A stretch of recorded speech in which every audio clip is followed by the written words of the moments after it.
Good morning. This is a convening of the Massachusetts Gaming Commission.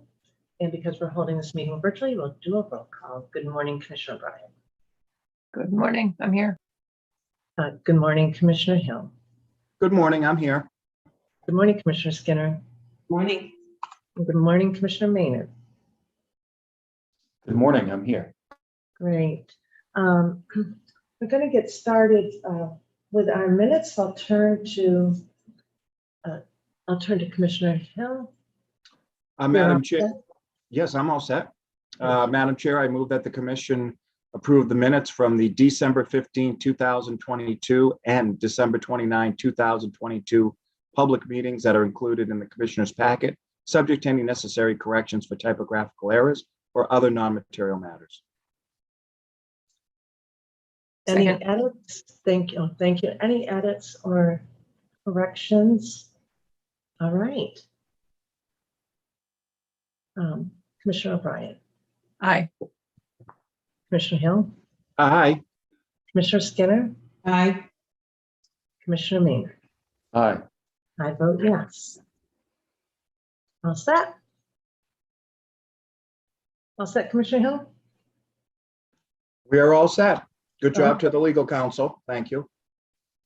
Great. So I'm returning right to Commissioner update, and it's upfront because I do, with my fellow commissioners, we have an important announcement. Last week, Executive Director Karen Wells submitted a letter of resignation to the 5 of us.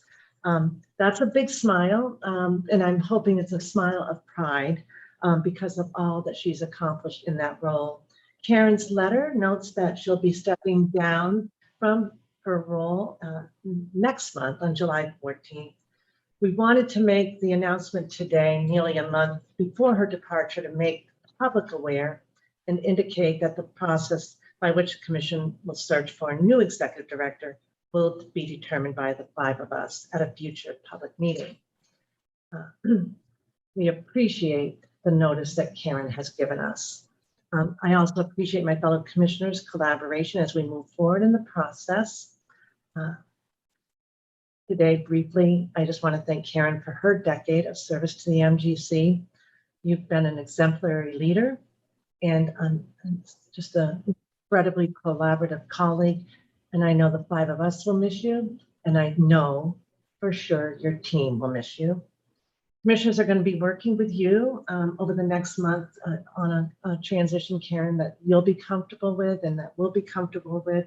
And then we'll have that very proper public send-off that will be able to acknowledge Karen's accomplishments as grows closer to her departure date. Karen, I've been told that today is not the day that you want to make public comments. I know you want to get to work and continue working hard over the next month, and that you'll address the commission, your team, and the public as your day of departure grows near. Thank you. Thank you, Madam Chair. Just briefly, a huge thank you to the incredible public servants that have worked at this agency over the last 10 years, both commissioners and the team that I have worked with, the highest standards of integrity, intelligence, professionalism, just an incredible group of people to work with. So thank you to you all.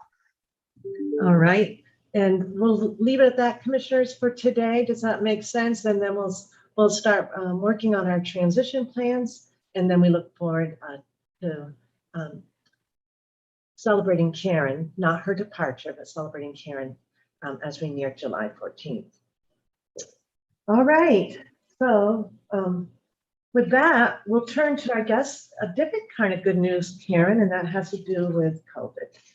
Thank you so much. Yes, I have Tripti Banda here, who's worked with all of us on the COVID policies. As you are aware, the governor rescinded the executive order with respect to the vaccine mandate. We have traditionally followed the executive branch with respect to most of our COVID policies. So Tripti has done up a memo, and she can explain some of the specific research that she has done. Ultimately, we're just looking for some policy guidance from the commission, what you'd like to do with respect to vaccinations. And it also relates to opening back up our public meetings. So I'll in person. I'll turn this over to Tripti and she can go over with you what she has found and she has in her memo. Good morning, commissioners. I came to you a couple of weeks ago and had a memo, and that brought the conversation to additional questions around other independent agencies and what's the data that we looked at. So in your packet, I've added supplemental information from my last packet of information.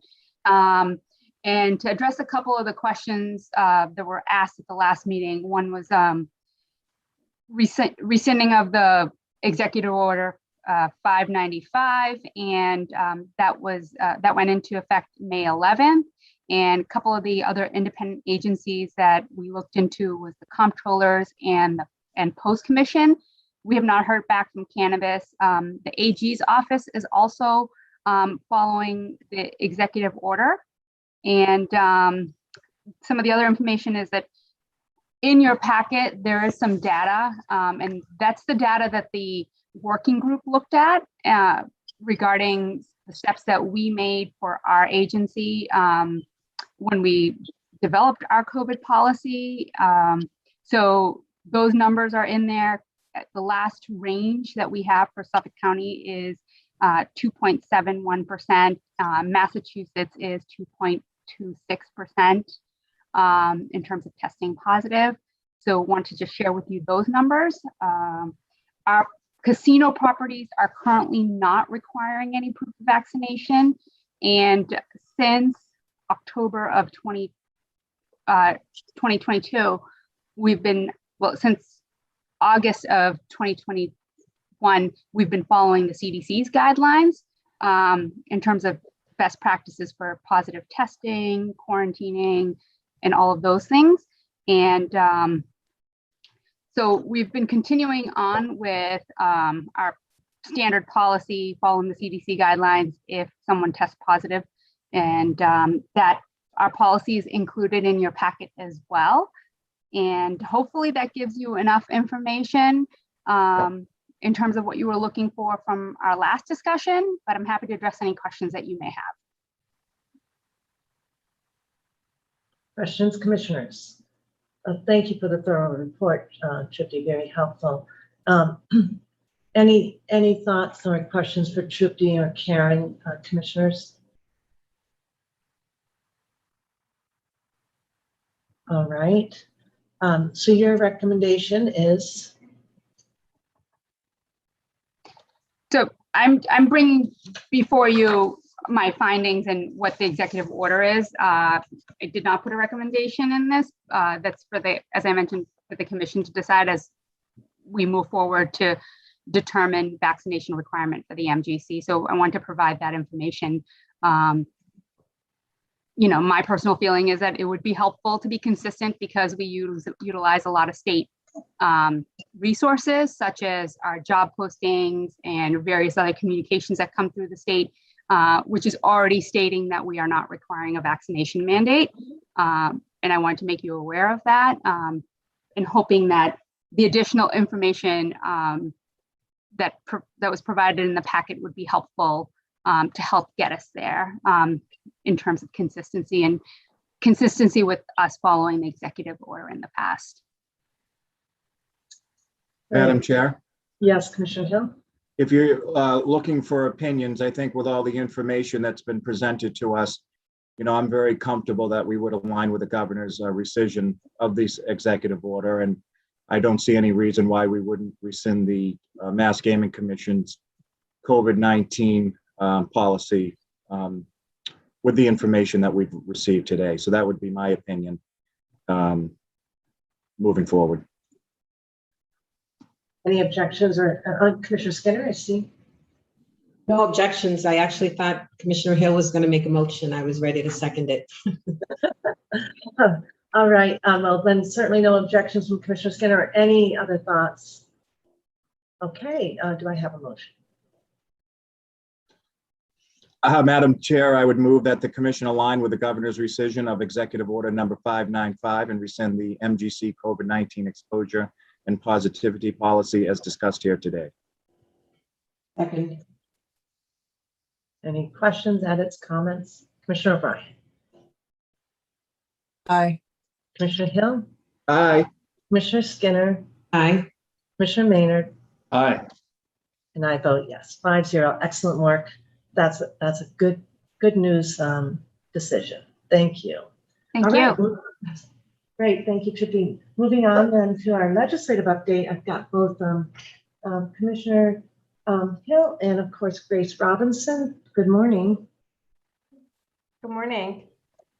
So the main update that we're going to discuss today is just the commission's approval of the letter regarding horse racing simulcasting.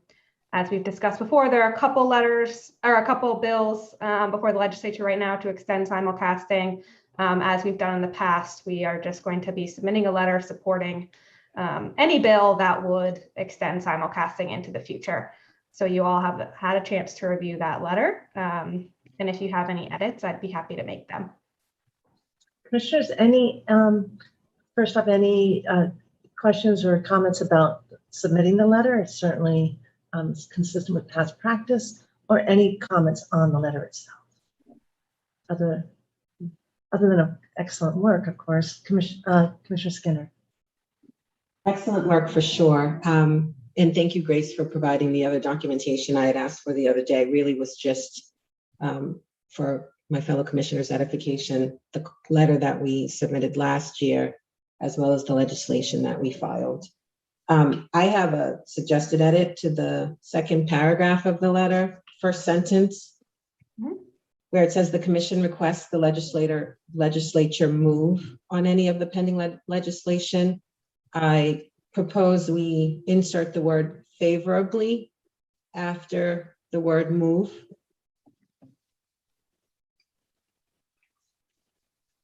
So, And then great.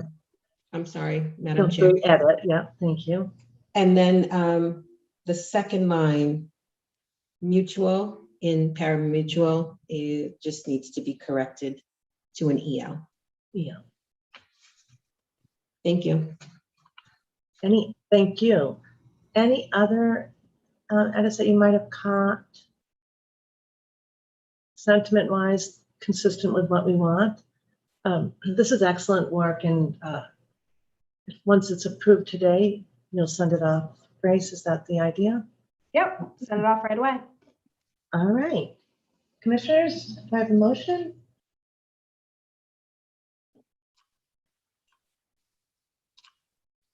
Madam Chair, I move that the commission adopt and distribute the letter to the legislature related to extending live horse racing and simulcasting in the Commonwealth as included in the commissioner's packet and discussed here today. Second. Any edits, comments? Commissioner O'Brien, Aye. Commissioner Hill, Aye. Commissioner Skinner, Aye. Commissioner Maynard. Aye.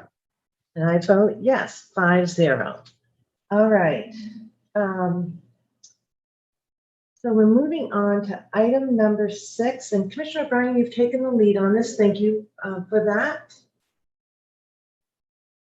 So Chair, there were just a couple other items in that memo if you wanted to review them. If not, My apologies. You know, I thought you said it was the only thing, and I was wondering why. I should have gone back. Okay, thank you. yeah. You want to go through those, please? Thank you so much, Grace. Very quickly, they should be very quick, just updates. Don't have to go quickly. I just thought maybe you wanted to not mention them. My apologies. It was a misunderstanding. So we had discussed resubmitting the letter regarding regarding the bill for slot machines at veterans organizations. There are, in fact, 2 bills in front of the legislature. One is very similar to what has been submitted in the past. The other is a little bit more in depth with a bit more technical procedures in it. So upon discussion with Commissioner Hill, we just wanted to bring it back to see if we wanted to write a new letter, if anything. And Commissioner Hill, you might have more to say on that.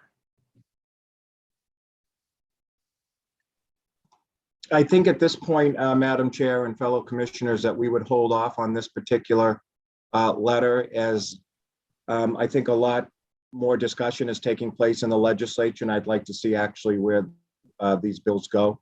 We're going to probably start seeing action take place, meaning whether they get passed out of committee or if they are going to not be passed by committee probably within the next 30 to 60 days. So I think I'd like to see where they end up before we decide what to do in regards to sending a letter at this point. Questions for Commissioner Hill or Grace?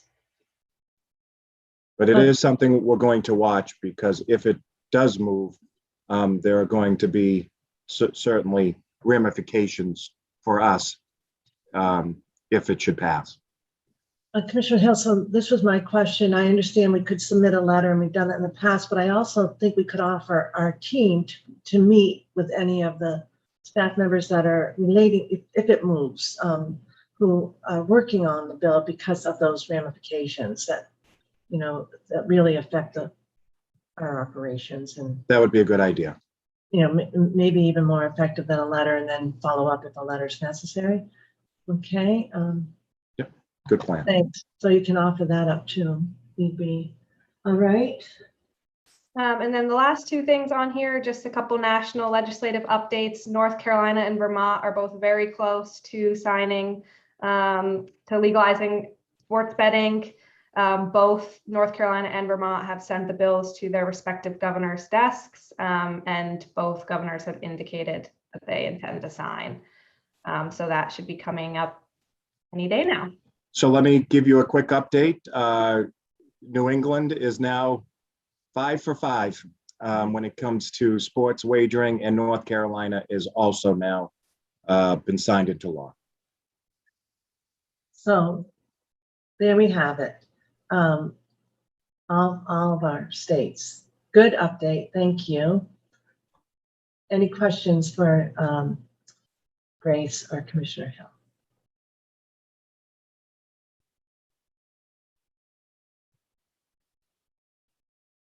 All right.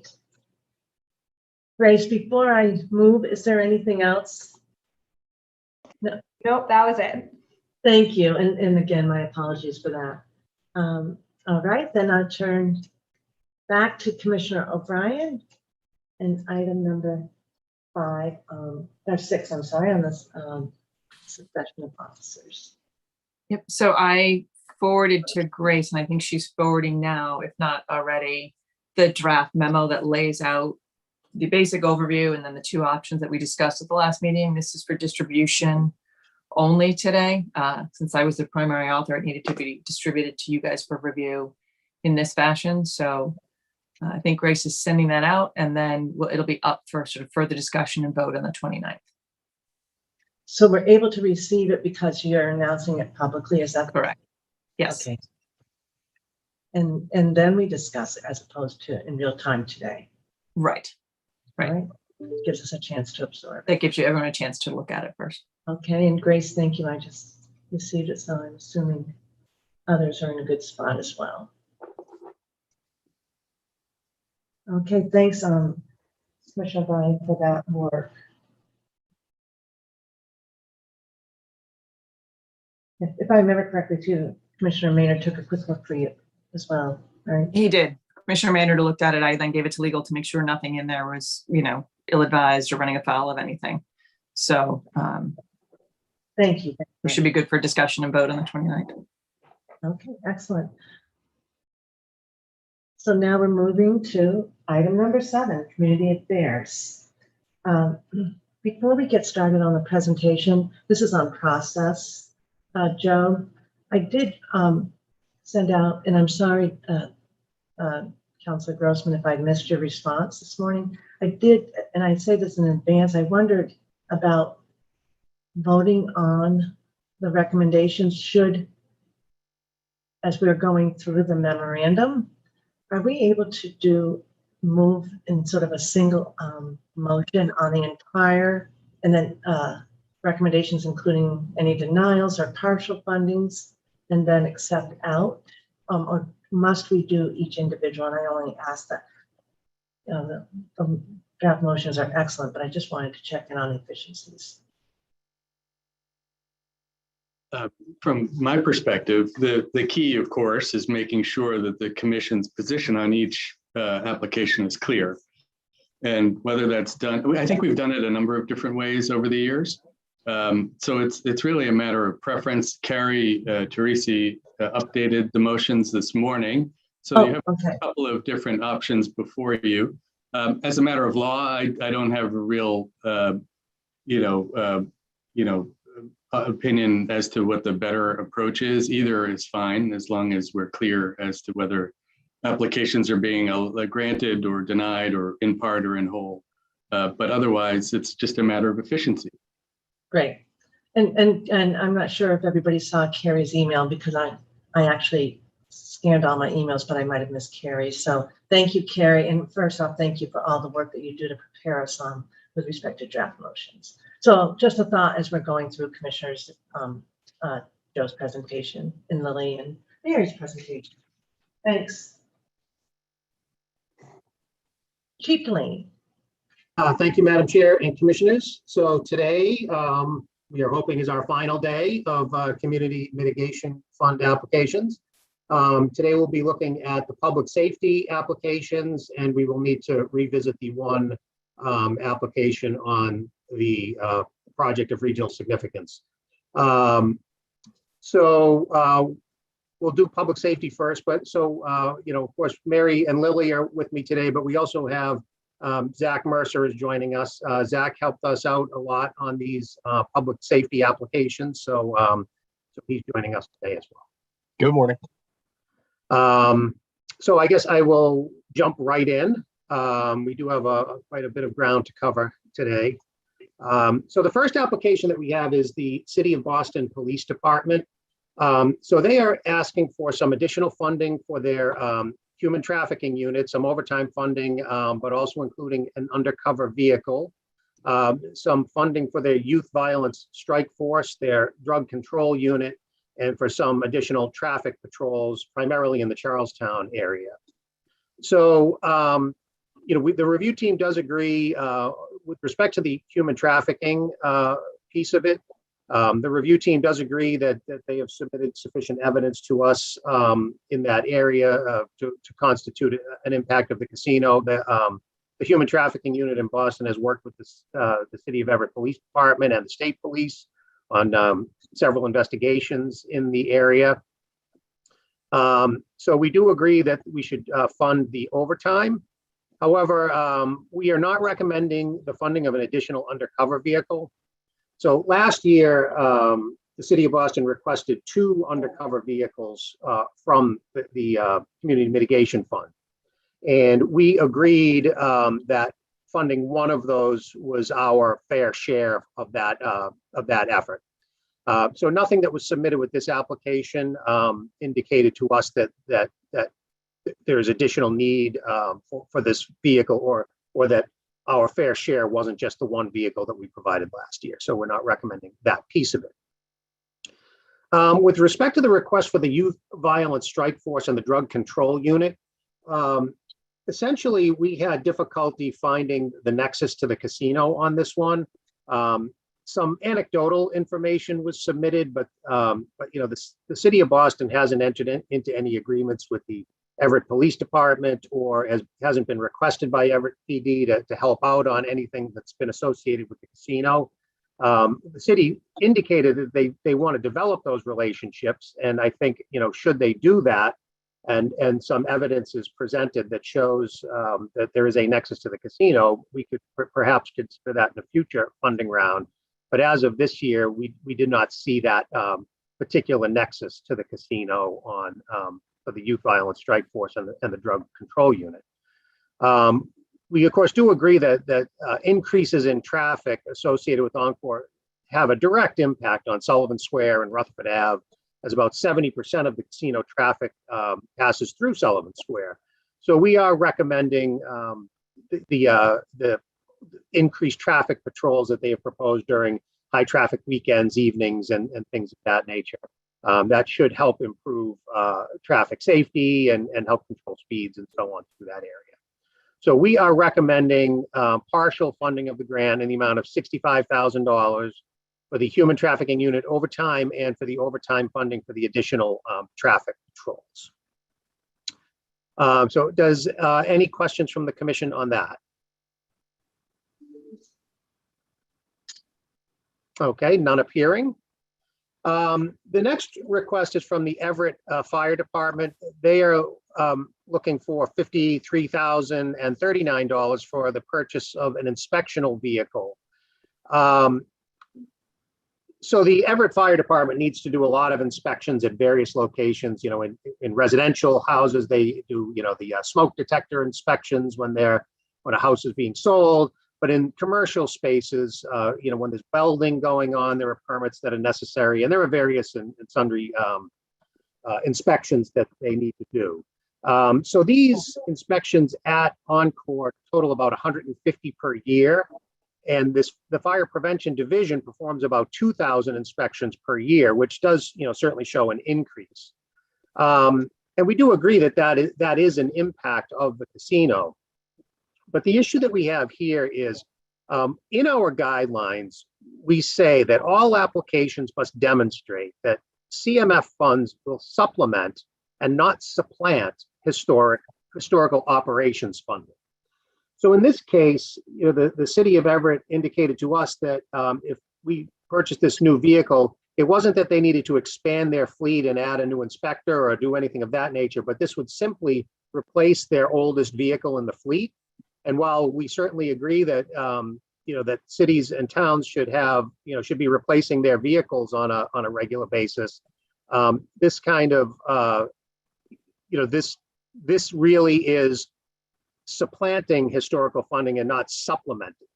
So for that reason, we are not recommending funding for this grant.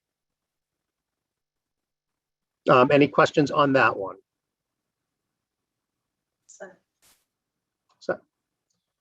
Okay, the next one is another request from the Everett Fire Department for some training. They're asking for $45,000 to pursue training on hazards associated with Encore Boston Harbor.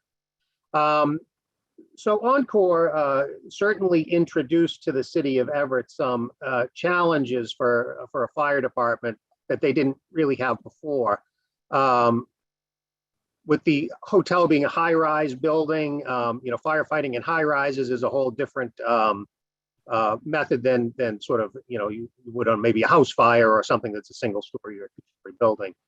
And also large underground parking garage that has numerous car charging stations and so on. So, you know, the chances of a fire underground and also a lithium ion battery fire underground are certainly increased, especially with the, you know, increase in electric vehicles. So, you know, we certainly agree that Encore that there is an impact of Encore and that, you know, having the fire department appropriately trained to fight fires in a building of this nature is certainly appropriate. So we are recommending full funding of that. Any questions on that one? Nope. Okay, so the next one, the Everett Police Department was requesting 2 electric vehicles. And this was originally filed under the specific impact category. As it is for a public safety agency, we moved it to the public safety category. So the Everett Police Department currently parks 2 police vehicles at Encore Boston Harbor for the use by their officers when they are patrolling the area.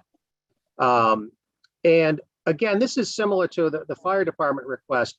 When asked what would you know, what would these vehicles be used for, and they're essentially to replace the 2 old vehicles that were there.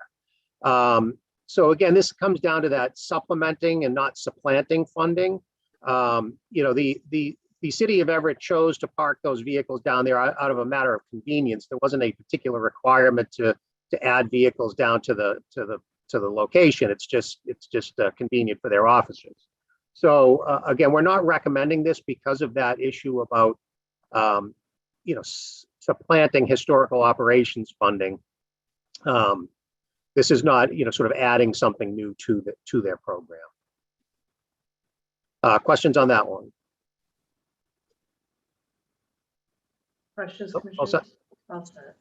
Okay, so the Everett Police Department was requesting $145,006 for water safety enhancements along the Mystic River and additional patrols in and around the Encore property. They modified this request to eliminate the water safety enhancements, which lowers their request down to $104,100 for the additional police patrols.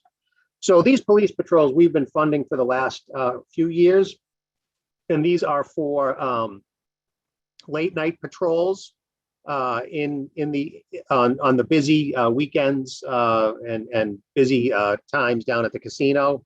The rationale behind these was that the extension of alcohol service to 4 a.m. sort of extended the peak departure time periods from the casino. And we've always agreed that that was an impact associated with the casino. We did ask them for some additional information this year around sort of the results of these patrols, and they did show, quite a number of traffic stops and things of that nature. So, we do agree that continuing these patrols is appropriate, and we're recommending full funding of the $104,100 for those additional police patrols. Questions on that one? Set commissioners? Okay. Okay. No, I'm listening, but I'm just having some audio issues, so I'm going to be correcting. Okay, thank you. Okay. The next request is from Everett Police as well. So last year, in a grant, we purchased a Conex container for down across the street from Encore for the police department to use to store equipment, and there's some portable lighting that they have. And it's also outfitted with an office, so a police officer can do some paperwork in there while they're down in the vicinity of the casino. And this is asking for some additional equipment to outfit that, looking for an interoperable radio system so that they can appropriately talk to the folks in the GEU as well as Everett PD, and also some security cameras and some police graphics to identify it as a police property. So we agree that this funding makes sense. The additional of the trailer down there helps the police department be more efficient when they're doing crossings of Broadway and working details and so on. So we agree that made sense to fund that item.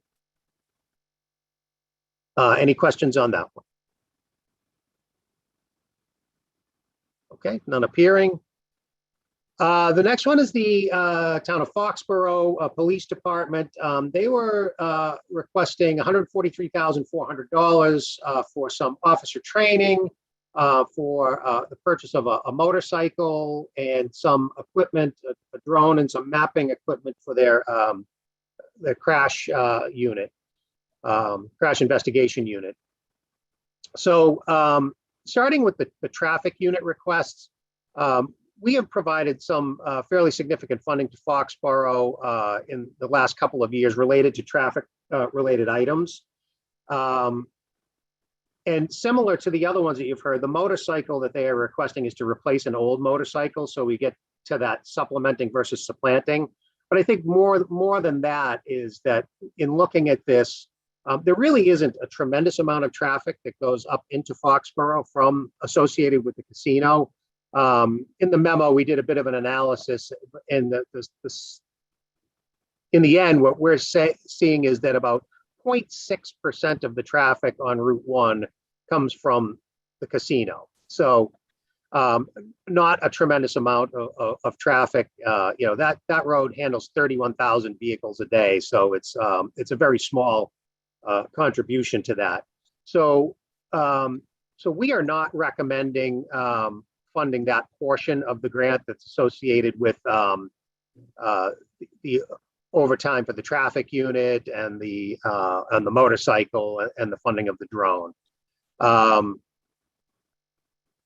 So now we do agree that the casino patrons do utilize the hotels in Foxborough, and by extension, they may contribute to some of the issues that are experienced in Foxborough.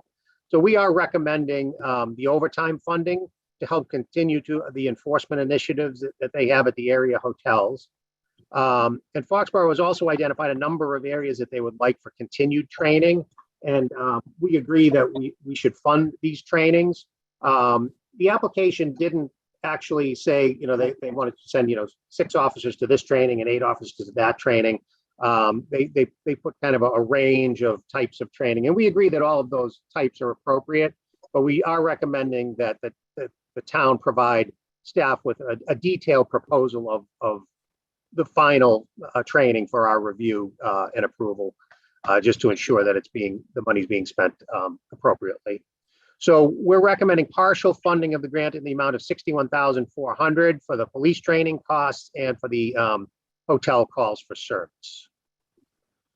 Any questions on that?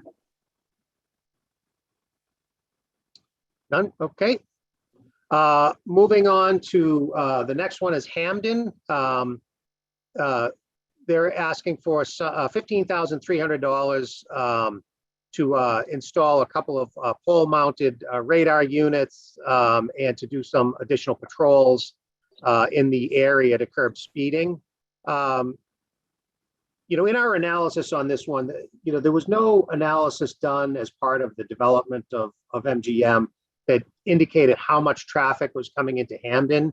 But we do agree that about 5.5% of the casino-related traffic was expected to travel from Springfield into East Long Meadow. And while vehicles going into East Long Meadow have several different ways to go, one of the major routes through East Long Meadow will take you into Hamden. So we do agree that there is some traffic impact on Hamden, but it's probably pretty minor. But one of the things that we have done consistently with communities is the radar speed boards. Those have been shown to reduce traffic speeds and would, by extension, improve safety. So we agree that those are appropriate, and the additional patrols are really for just some of the busier weekends, and it's a pretty modest sum of money. So we agreed that was appropriate and are recommending funding of that grant for the $15,300. Any questions on that one? Nope.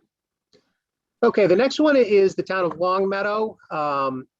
The police department, they are requesting some cameras and some speed alert boards for one of the major roads that leads out to Route 5, which is Converse Street, and also on part of Route 5. Last year, we gave them a grant for a couple of cameras at one particular location, and that's been very successful. So they are looking to try to increase that. They have shown in their the look back studies that have been done, the traffic studies that have been done, have showed some increases in crashes in these locations since the opening of the casino. They've also submitted some data that demonstrated increases in property crimes, and also referenced one of our Christopher Bruce studies that corroborates some of these observations. So we agree that there is some impact associated with the casino on Route 5 and by extension for Converse Street.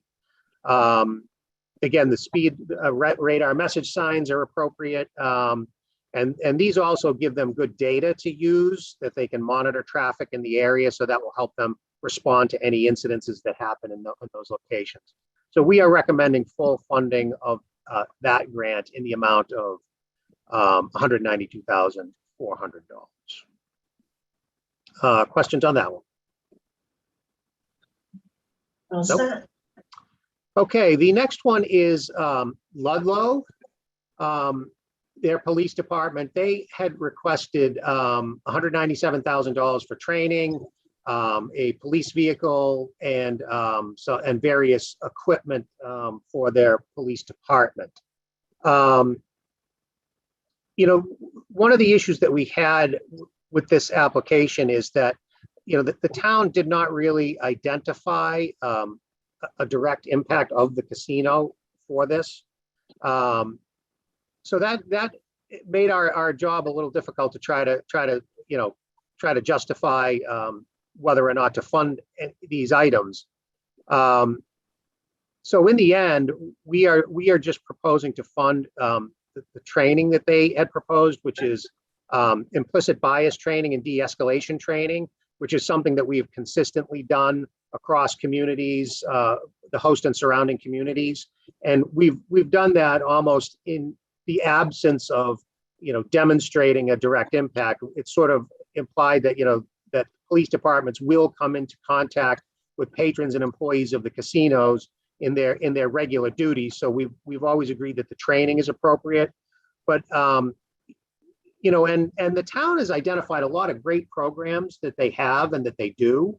And again, the problem that we had was that we just couldn't make those connections to those programs to any kind of an impact from the casino. So because of that, we are not recommending funding of any of the other items that were requested, the truck and any of the other equipment that they were requested. So we are recommending partial funding of the grant in the amount of $31,800, which is for the implicit bias and de-escalation training and the associated overtime associated with that training. Questions on that one? I just have a comment, and thank you for your explanation on why it's partial, Joe. I just want to commend the applicants who are emphasizing training. We looked at that about a couple of years ago and recognized that was really a way that the community mitigation grants can make an impact. And I especially appreciate the training for the anti-bias and the de-escalation. So thank you for this, and just really good to see that municipalities are taking advantage of this.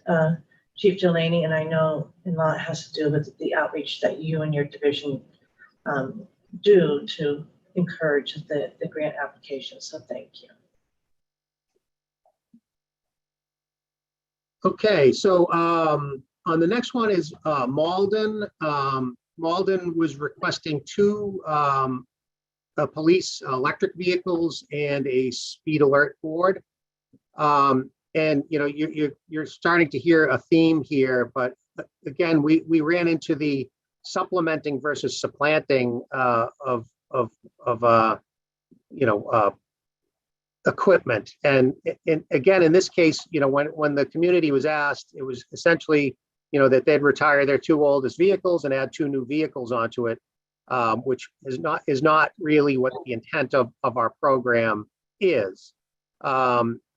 We do agree that that Malden has seen an increase in traffic associated with the casino. It's any of the traffic that goes north tends to come up into Malden and Medford and some of those other communities. But so we agree that the speed board is appropriate to help try to slow down traffic and be able to monitor traffic. But we are not recommending the vehicles, due to the supplanting historical operations funding. So we're recommending partial funding of the amount of $17,900 for the purchase of the radar message board. Questions on that? Okay, so the next one is Medford, which is a very similar application to the previous one. The city of Medford is requesting $194,300 for the purchase of a hybrid police vehicle, and they will look for 11 dynamic speed feedback signs and 2 message display signs. And similar to the others, we were saying that with the vehicle that we're not recommending that, as it's not supplementing, but supplanting. And we are in favor of the radar message signs. It's quite a number of them here, but they gave us a map that showed all the major routes to the casinos and where they wanted the boards, and it seemed appropriate. And again, having these boards tied in, they can really monitor traffic well and help decide where they should be doing patrols and things of that nature. So we are recommending partial funding of the grant in the amount of $130,000 for the purchase of the radar message signs and displays. Any questions on that? Okay, so the next one is the town of Melrose, or city of Melrose, excuse me. they're requesting $893,500 for a new communication system for their police and fire departments. This would essentially fund the entire replacement of their communication system. So, in looking at this, we know that Melrose has a mutual aid agreement with Everett, and they have responded to them several times.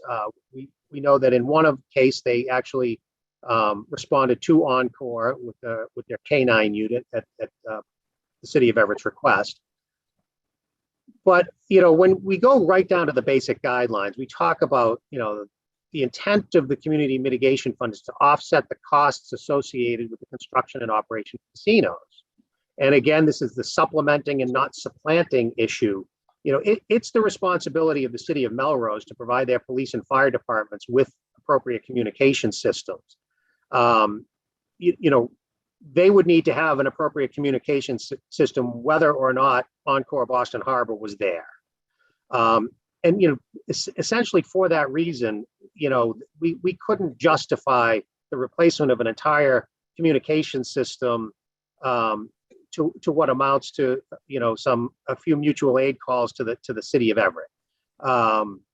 We looked at even saying that this would have required a waiver from the $200,000 category cap. And even we tried to look at $200,000, saying does it make sense for that? And we simply couldn't find that nexus that would justify that expense. So, we are not recommending funding of this application. Questions on that one?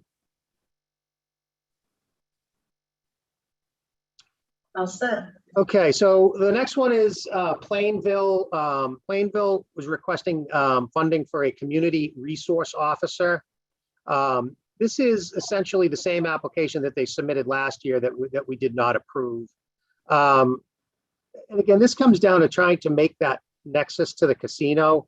The casino has its gaming enforcement unit, which is responsible for policing the casino. And they certainly do need to interact with the Plainville Police Department. But, the application was saying that that this would help improve communications or would help, facilitate certain things that go on there. But we never really identified what the issues were there. I mean, that there didn't seem to be any instances that they could point to where this community resource officer would have prevented something happening. So essentially, we couldn't really make that nexus to the casino. They identified a lot of other things that this resource officer could do, but those were not associated with the casino. So again, look, we think that, I'm sure that the Plainville Police Department could use additional staff and that a community resource officer would be valuable for the community, but we just didn't see the connection to the casino. So we are not recommending that application. Questions on that? Okay, so the next one is another Plainville application for their police department. This is the Force Science certification. They're asking for $123,750 for Force Analyst certification training for 75 officers. And I think all of the commissioners had an opportunity to go down to Plainville, or at least I think most of you did. And I think you saw firsthand the training that they do on use of force training and how valuable that training is. So, we agree that, with the presence of PPC there and the influx of folks that come to PPC, the interactions with the police departments, not only in Plainville, but even in the surrounding communities, do happen routinely. And so Plainville is also offering this training not only to Plainville officers, but also the gaming enforcement unit members. And they will be offering any of the remaining seats to the communities that border Plainville. So we really like the sort of regionality of this application as well. So we are recommending full funding of the grant in the amount of $122,750. Questions, comments? It's an excellent application, and I'm sure Commissioner Jean agree in terms of its regionalization too. So thank you. Yeah. So the next one, another Plainville application. This is from their fire department. They're requesting $13,200 to purchase 4 electric vehicle fire blankets. So, you know, the impact here, there are significant number of charging stations at the Plainridge Park Casino, and also it's in parking garages. Any kind of time a fire might occur in a location like that, it makes it more difficult to fight the fire in the first place. But if it's an electrical fire, it's even more difficult to fight those fires. You know, given that number of charging stations and the increased prevalence of electric and hybrid vehicles in general, we feel that these blankets would, you know, they'll assist the fire department in fighting any electrical vehicle fire, but would be especially helpful if one were to occur at PPC. So we are recommending the full funding in the amount of $13,200. Any questions on that one? Okay, so the next one is Revere. They are requesting $64,000 for the lease of 8 license plate recognition cameras. They're known as flock cameras. So they would lease those for a period of 36 months and would place those on the major routes to and from the casino. You know, they submitted quite a bit of information to us regarding some human trafficking, money laundering, other you know, drug crimes and other things of that nature that that are happening in Revere, and some of which can be traced either directly or indirectly to Encore, or to patrons going to Encore, I should say, not to the casino itself. Their application, they really made a compelling case for the effectiveness of these. And initially we were a little questionable, but they gave us a lot of good data that showed what these can do and how they can help the police department in apprehending suspects and so on. So we are recommending full funding of this project in the amount of $64,000. Questions on that one? No, my only comment is I did speak with Commissioner O'Brien about this. There's an opportunity for your subcommittee on public safety, because there's an intersectionality with the human trafficking and the money laundering issue. I know you're working with other agencies, Commissioner O'Brien, but this is a revealing application from sort of our follow-up, Chief Delaney, so thank you. Okay, so the next one is City of Springfield, what they're calling their Safe Ride Home project. They're requesting $200,000 to increase public awareness and educate professionals inside and outside the casino, and developing a digital ad campaign to help fight OUIs. So the impact that was identified comes right from the Christopher Bruce study, the assessment of casinos' impacts on operating under the influence. And that did identify, an increase in OUIs associated with the casino. So we certainly do agree that any efforts to help reduce these events is an appropriate use of CMF funds. And Springfield is proposing to partner with the Massachusetts Council on Gaming and Health to work with them, developing a media campaign and so on. So this application was a little bit different for us. It came in under public safety, but it seems it has some aspects of public safety. It has some aspects of gambling harm reduction. It has some aspects of research. So it's something that we haven't seen quite like this before. And we did ask for quite a bit of additional information and on this application to better understand how it was supposed to work. And while we are recommending full funding, not full funding, excuse me, we are recommending partial funding of this grant with a couple of conditions. One is we want to kind of have a touch point with the city in the middle of this process to make sure that this thing is advancing the way that we expect it to. So we're recommending sort of releasing the first portion of their funding. And then after that meeting, and if everything is going according to plan, we can release the remainder of the funding. The one piece of it that we are not recommending is there were some stipends for overtime funding for police officers and other staff that would be attending the trainings. And these would not just be Springfield employees, these would be folks from other cities and towns surrounding Springfield. And it just didn't seem appropriate to the committee that we should be funding that piece of it. So the total amount that we're recommending is the $191,200 with the stipulation that we'll release that money in the sort of the two tranches. Questions on that? No. Okay. The next one, Springfield Police Department. They are requesting some equipment upgrades and training, and requesting a total of $224,900. So they are asking for some overtime funding for a few different things.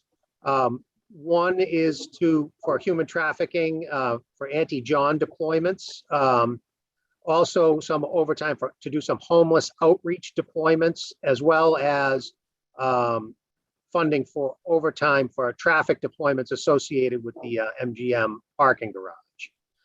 They are also requesting 2 police cruisers for the gaming enforcement unit, some sexual assault training, steel barricades for pedestrian and vehicular control, a drone for the Metro Division, and tactical shotguns. So I think when looking at the overtime request, some of these events, particularly associated with the parking garage that the city identified, are not directly associated with MGM. They're associated with the Mass Mutual Center. And while we do understand that folks going to the Mass Mutual Center will park at the MGM garage, it wasn't clear that community mitigation funds should be funding all of that. And so we looked at a bunch of different things, and on sort of the nexus to the casino, on homelessness and prostitution, and we weren't convinced that again that the CMS should be funding all of this amount. So we are recommending funding $50,000 of the $84,000 request, and we'll leave it up to the city to decide in which buckets they want that money to go. We didn't want to try to really micromanage this thing, but we did feel that the request was maybe a little on the high side. So with respect to the other items, the sexual assault training, we felt strongly that should be funded. With regard to the 2 police cruisers for the gaming enforcement unit, so when the gaming enforcement unit was put together, there were no vehicles assigned to it, and the city of Springfield had parked a couple of vehicles over there so that they could use them, a couple of their older vehicles so they could use those. We did realize a couple of years ago, Everett put in a similar request that they certainly do need some vehicles for use during the day. And in the case of Everett, we supplied 1 vehicle to the gaming enforcement unit, and we are proposing to do the same here, just out of to be consistent with what we've done previously. And so then the other items, the steel barricades, those seem to be appropriate, to help with crowd control and when events are letting out and things of that nature, kind of keeping folks on the sidewalks and not strolling out into the streets. And also the drone, drones are coming into bigger use by local communities. And with all of the outdoor events that MGM has with their, concerts outside and things of that nature, and then when events are letting out, the drone is probably pretty valuable to help Springfield in controlling traffic and crowds and things of that nature. So we are recommending funding that. And that will be going to the Metro Division, which is the area that's right around the casino. So we felt that that was appropriate. So in the end, we're recommending partial funding. Oh, and then on the last one was on the shotguns. We are not recommending funding that. We felt that that was a responsibility of the city to equip their officers appropriately. And if that's something that they feel that they need, that should be on the city to provide that. So in the end, we're recommending $135,200 for the overtime costs for the one marked police cruiser, for the sexual assault training, the steel barricades, and the drone and associated training along that goes with the drone. So that's a lot. Any questions on that one? All set. Okay. Springfield Fire Department is asking for $19,800 for defibrillators that respond to the casino area. The issue that they have primarily is compatibility of theirs with the ambulance provider that they have, and are looking to be consistent so that everybody's working on the same type of equipment. There certainly are increased calls to that area associated with the casino, and so we are certainly recommending the funding of the defibrillators for the fire department. Okay, West Springfield is the next one. Any questions on that one? All set. West Springfield emergency responders. So this application, they're requesting $200,000 for additional police, fire, and EMS. And you might notice in the write-up in the memo, it's essentially the same write-up that we had from last year. This is a request that we've funded for the last few years, and it was based on the one-year look-back study that was done for West Springfield that did identify some increased public safety costs over and above the amount of money that they get as part of their surrounding community agreement. So essentially, this has shown that there's an impact, and they quantified that impact, and therefore we're recommending that be funded. So this year is year 5 of the casino, and so they were required to do a one-year look-back study and a 5-year look-back study. So if the town comes in for an application again next year, it will need to be based on that 5-year look-back study. And if it still identifies an impact, I guess we'll deal with it then. If it doesn't, if that impact has gone away, then maybe this goes away as well. But we'll have to just wait and see what happens. But based on that one-year look-back study, which is the best data that we have, we are recommending funding of the grant for $200,000. Questions on that? All set. Okay, the next one is Wilbraham. They are looking for some upgrades to their radio software. Essentially, this is their mobile radios. They have 10 police radios, 5 fire vehicle radios, and 1 other portable radio. They right now are not working on the same system that Springfield is, and doesn't have sort of interoperability with them. This would give them that capability. Wilbraham is a surrounding community. It has a mutual aid agreement with Springfield and other surrounding communities. And I think the other factor that we want to consider here is that Wilbraham was the only community that didn't use its original $100,000 reserve.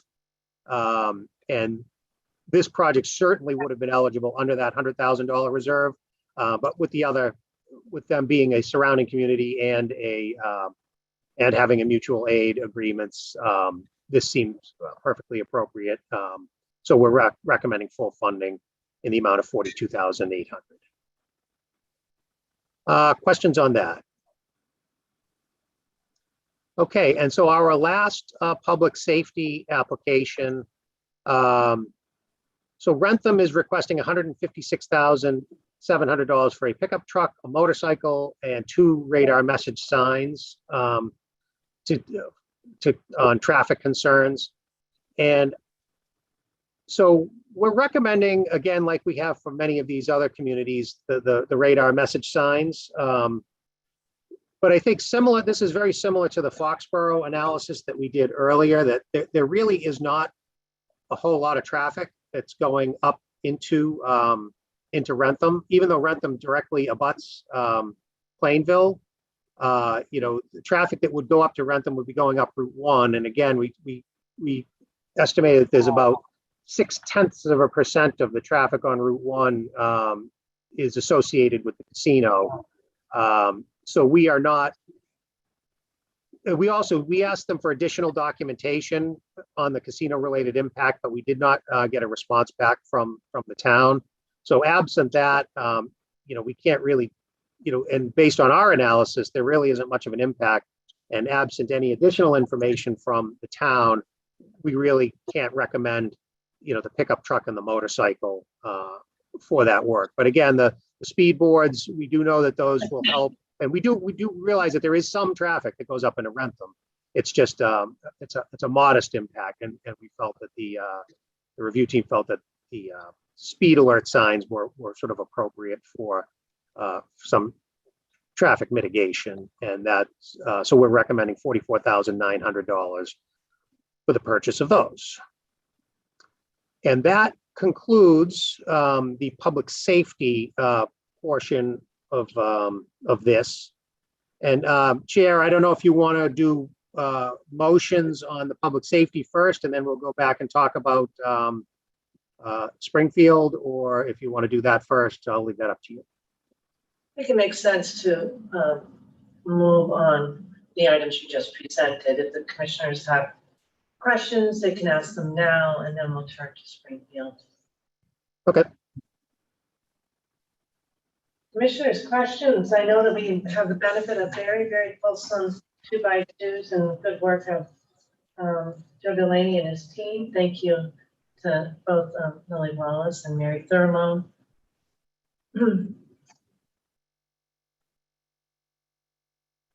So in terms of a motion or motions, I would be very comfortable making one motion for those that we are going to fund first. thank you. So with that said, Madam Chair, I move that the commission approve applications from the following applicants for funding from the Community Mitigation Fund for the purposes described in the submitted applications and materials included in the commissioner's packet, and for the reasons described therein and discussed here today. And further, that commission staff be authorized to execute a grant instrument commemorating these awards in accordance with 205 CMR 153.04. To the city of Everett, $45,000, funding for training for high-rise and below-grade firefighting, crowd management, and lithium battery fires. City of Everett, $18,700, funding to outfit Connex storage unit with video surveillance, interoperable radio system, Everett Police Paint and Graphics. To the City of Revere, $64,000, funding for the lease of 8 solar-powered Falcon license plate recognition cameras for 36 months. To the Town of Hamden, $15,300, funding for special 4-hour traffic enforcement shifts and the purchase of 2 pole radar units and a cruiser handheld radar unit. To the Town of Longmeadow, $192,400, funding for the purchase of cameras and speed alert radar message signs, installation of a side street camera detection system, and 1.8 miles of additional fiber optic cable.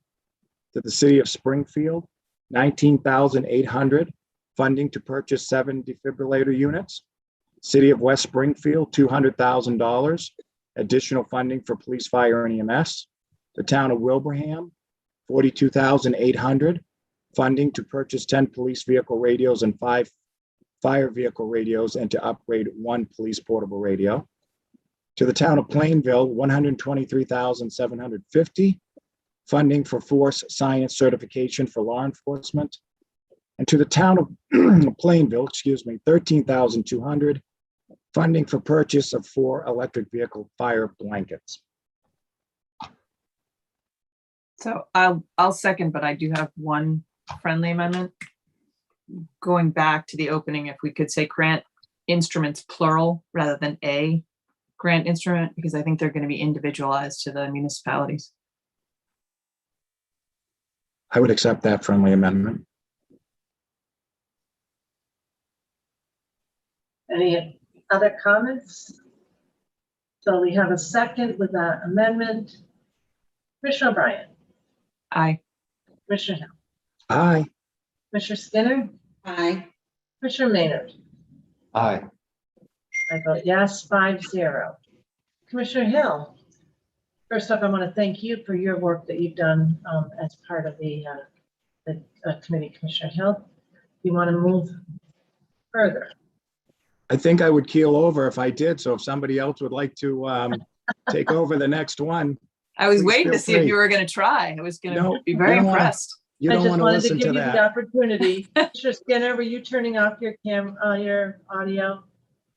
I had it off, but Okay, thank Commissioner you. O'Brien jumped in, so either way, I'll yield to Commissioner O'Brien. Commissioner- I can do the partials if someone else wants to do the denials. Thank you, Commissioner Skinner. Sure. I move that the commission approve in part applications from the following applicants for funding from the Community Mitigation Fund for the purposes described in the submitted application and the materials included in the commissioner's packet, and for the reasons described therein and discussed here today. And subject to any of the conditions outlined in the memorandum in the commissioner's packet, and further that commission staff be authorized to execute grant instruments commemorating these awards in accordance with 205 CMR 153.04, namely the City of Boston, $65,000, funding for the city's human trafficking unit, including an undercover vehicle, youth violence strike force, drug control unit, and additional traffic patrols. For the City of Everett, $100,100 funding for water safety enhancements along the Mystic River and additional patrols around Encore Boston Harbor. City of Malden, $17,900 funding to purchase electric vehicles and traffic safety message trailer. City of Medford, $130,000 funding to purchase a hybrid police safety vehicle, speed alert radar message signs, and message display signs. For the town of Ludlow, $31,800 funding for implicit bias and de-escalation training, as well as public safety equipment and tools. As for the city of Springfield, $135,200 for funding for police personnel equipment and training. Also for the city of Springfield, $191,200 funding for a full-time community health worker. For the town of Foxborough, $61,400 funding for officer training, investigation, and traffic safety items. And lastly, for the town of Rentham, $44,900 funding for vehicles and message signs.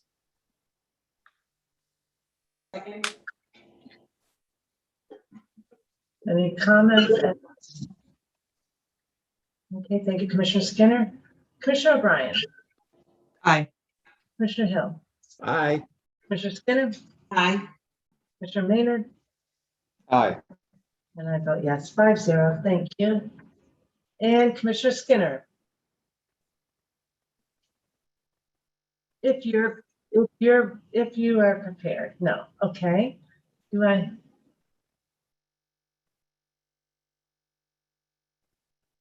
Sure.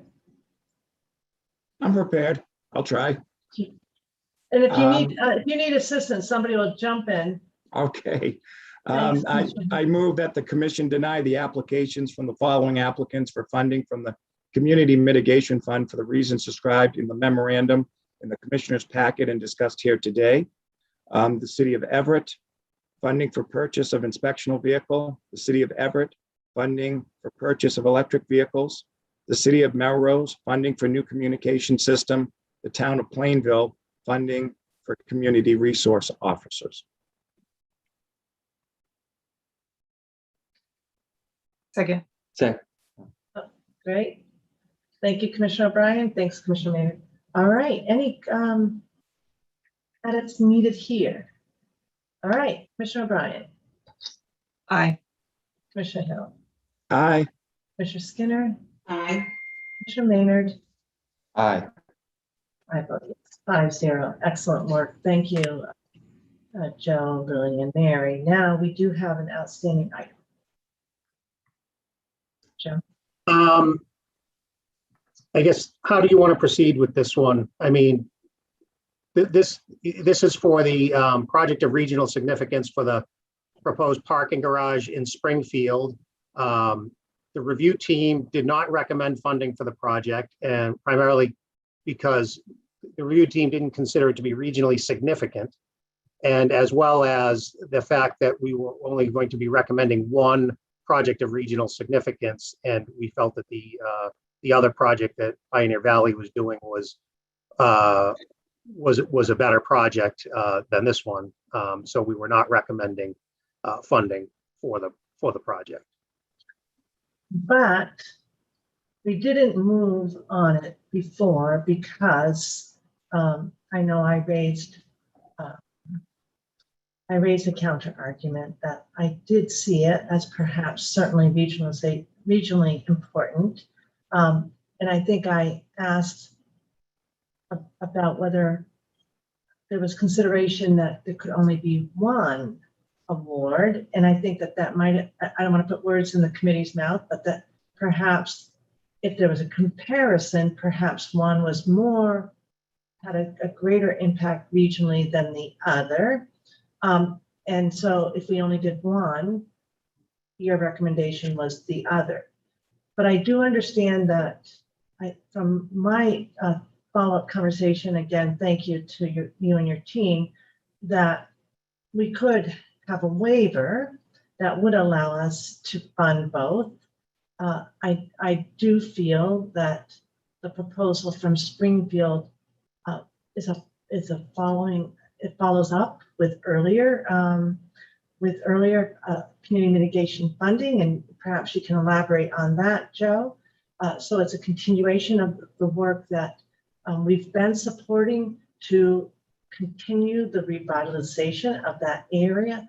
We understand Springfield is the location of our resort destination casino, and that it has, of course, a core impact on the region, and that this garage is, in proposal, has been perceived by the Springfield area as critical in that continued revitalization. I do know since then we've received at least one letter of support from the mayor. I believe, Grace, that's been shared publicly. I want to thank Mayor Sarno for submitting that letter.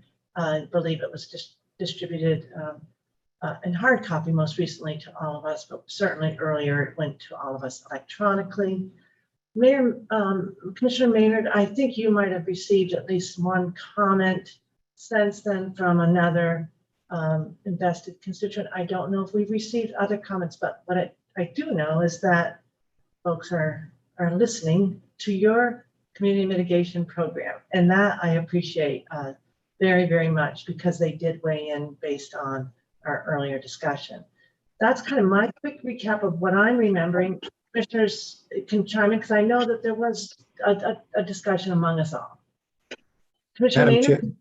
Commissioner Maynard may just want to give his quick update. Yeah. Yeah, Madam Chair, I'm actually, I hate to do this, and I'm not trying to, not to ice the kicker, but I actually need 5 minutes. I'm having an internet difficulty, and so it's hard for me to follow this. And I think this is a very important conversation. Can we have a 5-minute break? Sure. And he had just let me know that. So to make sure that Commissioner Maynard is all on board, perhaps, I don't know if you can shift to your phone hotspot or whatever, but we'll let you take the 5 minutes. And then Commissioner Hill, can I turn to you next after we get Commissioner Maynard sorted out? Well, Chair, before we break for the 5 minutes, I hate to do this. I'm not prepared to have this discussion today. I was not aware that it had been marked up for a discussion. So I'm going to ask that we hold until either after a lunch break, if we get there, or until the next meeting. Yeah, and Madam Chair and Commissioners, if I could jump in, I don't see this on the agenda anywhere, and I don't see any materials in the packet relative to this issue. Well, I think the materials were in the previous packet when we initially discussed it. I think that Councilor Grossman, it's a fair point. I think the way it was framed was that it would be the final piece of our discussion after this, when we spoke last about this, that we would circle back. Certainly to post it again, I'm happy to do that. We want to keep track of this important discussion. So it means, Joe, that you won't be closing out community mitigation if we roll it over further. So my apologies. We can certainly do that. Grace, that would mean we'd be turning to it on June 29th. 29. Yeah, I won't be available on the 29th. Okay, so we have marked up, we have our reviews of our category 2 application planned for the 20th with a rollover to the 21st. We have an agenda setting meeting. If I'm sure our applicant would tolerate if we, after our agenda setting meeting on the 21st, which I'm hoping we can start at, are we unable to start at 9? Or we can, Grace. We could then do a very quick single item on this important issue for Springfield on the 21st, and then move into any rollover of our category 2 application review. How's that sound, commissioners and Chief Delaney? Yeah, that's fine by me. Any objection to that? Okay, then we'll roll it over to the 21st. And that actually, for those who are listening, any further support or concerns or questions regarding this, it is what I would want, and I think, commissioners, we did have a discussion on this. I don't think any of us, we supported the other regionalization application. So it is not to reverse that discussion. It would be require, as I understand it, some action waiver or whatever about doing a second funding of this particular type of grant. Is that fair, Joe? Yeah, I think it would require a waiver I mean, our guidelines say that we plan on doing one, so that would be a waiver from our guidelines. Right, but if I recall correctly, you did say that we've done something like that in the past. Well, I mean, the commission can waive any particular requirement in the regulations, in the guidelines that they want. That's the way we've stipulated it throughout. Okay, thank you. We'll have to update Commissioner Maynard on this discussion if he wasn't able to hear it. So, but what I'm understanding is does that help everybody in terms of framing it out? And if we could get Commissioner Skinner. Yes, it does help for the future discussion, but also if we could have any public comment circulated among the 5 of us, that would be good. I think the only one that we received today, one that was circulated that I know of, if there are any others, yes, they should be circulated to us or in our SharePoint. It's always good to give it an email to us. When I certainly have that practice through Grace, if you receive anything. I think Commissioner Maynard may have gotten a phone call, so I was going okay, that's the comment I was referring to. Yeah, I think it was a phone call, but I think he asked the individual to record it in a comment, but it came yesterday late. So that was the issue, Commissioner Skinner. All right. All right. So I'm going to we'll pause for return like at 10:40. A good chance for us to get a quick break in and figure out Commissioner Maynard's internet issues. And Madam Chair, just before you break, I just did want to, I was kind of planning on wrapping up today, but I know we'll have one more item, but I just did want to extend my thanks to the review team and the work that they did. Of course, Mary Thurlow and Lily Wallace are instrumental to this. We have a bunch of new folks on our team this year. Well, Carrie Teresi's been on our team for a few years, and she always helped us out with our legal things. And Judy Young has joined our team this year, and she's been great. And Bonnie Andrews has helped us out with the problem gambling applications that we've gotten. And again, she's been a breath of fresh air on our team. And of course, we have Zach Mercer with us today from IEB, who has been really a great help. He jumped in with both feet and really helped us sort through some of these sort of stickier issues that we sometimes run into. So great thanks to him. And of course, thanks to Brad Hill, Commissioner Hill, who's sat through all of these meetings with us and seen some of the sausage making that goes on. So again, many thanks to him. And I think we put together a really great team this year. Last year we had some absences that we weren't quite able to fill and had to operate a little bit by the seat of our pants at times. But this year we have a nice team together. Hoping we can keep it together for the future, as it's been really great. And I really want to extend my thanks to everybody who's helped out on this. And I think we all join you. And thank you, Joe. So thank you so much. And just to Attorney Mercer, thank you. This is your first year, and I know everybody really appreciates your insights from your public safety and your background. So thank you so much. Thank you, Madam Chair. It's been a privilege.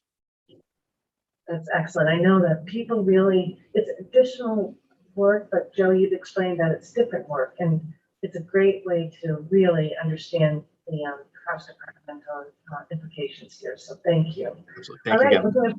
Thank you. We're going to break for 10 minutes. We'll return at 10:40. Thank you.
Thank you.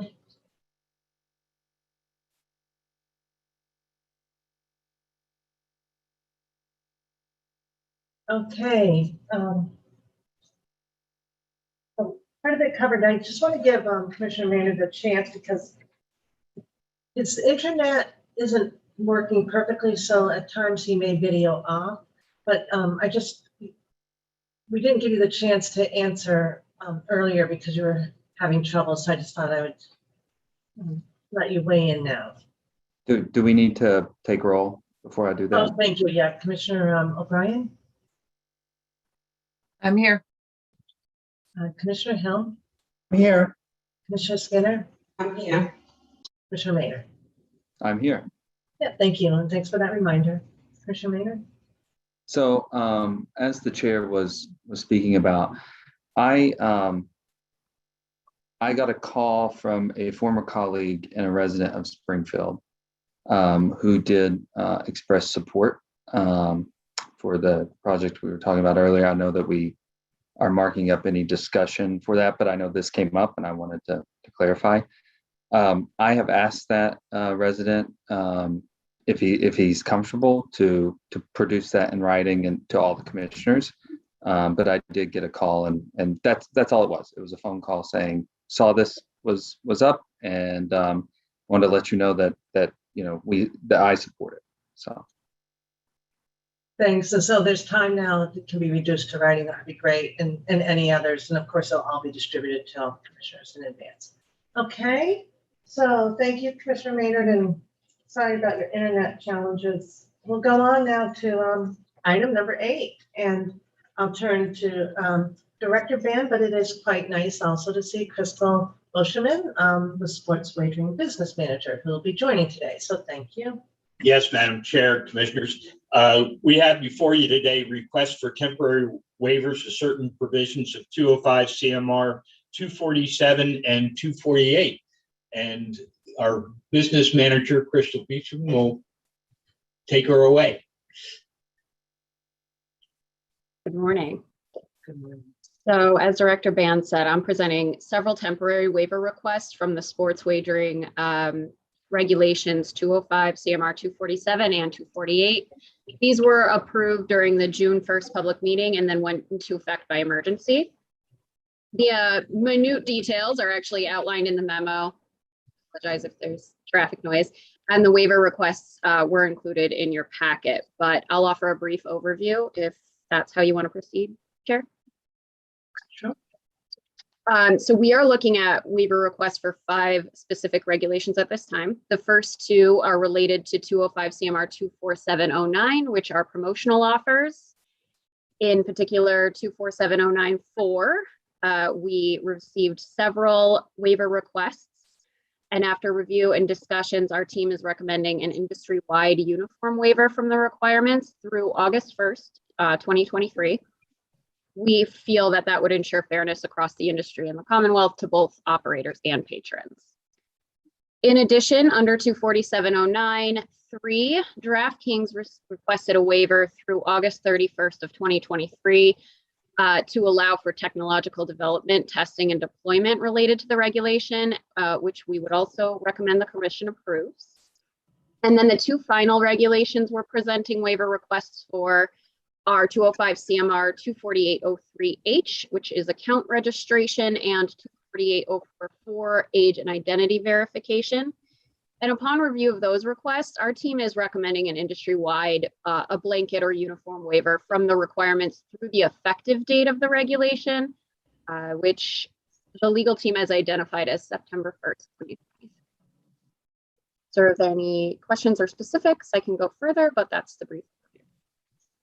Commissioners, questions for Crystal or Director Band?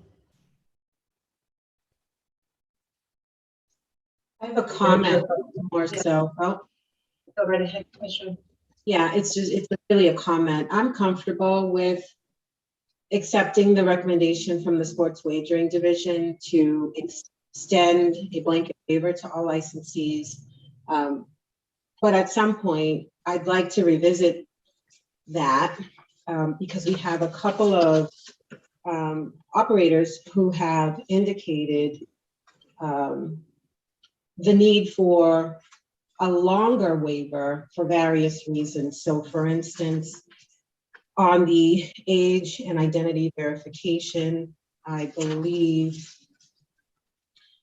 and this particular portion of our packet has a number of pages, so I'm probably not going to get it right, but I believe it's Penn, PSI. They are transitioning to a new platform that will be, that will include more, I think, protective verifications. And so I think that we should consider that. I think their direct request is to have a permanent waiver from this requirement. Also, I believe in the case of PSI, they have asserted that with respect to maintaining the account registration, the specific account registration data we are asking for under 205 CMR 248.03 H. I don't know if that's the exact citation, but they have asserted that compliance with that provision is impossible. So the only question for today's purposes for me is whether the August 1st, August 31st, September 1st deadlines should be all aligned with the September 1st deadline, just to give a little bit more wiggle room in case we are not able to mark up these matters again for consideration by the commission before August 1st or before the dates that are recommended. I think there's a more substantive discussion to be had on a couple of these requests. I can add, so on the last two that I had mentioned, 24803H and 2480444, that's the reason right now we're just requesting the blanket waiver to go through September 1st is because that's when the reg would become official. And at that time, we'll know what the final language looks like. And then they would come forth with their waivers as to what that regulation is and how much time they would need to implement, or if they need the uniform waiver, which is actually written into that regulation for a different provision to accomplish that. So you're correct. That's we're asking for this to not go into effect until the point where it's reached the final language. I think it's to make that clear.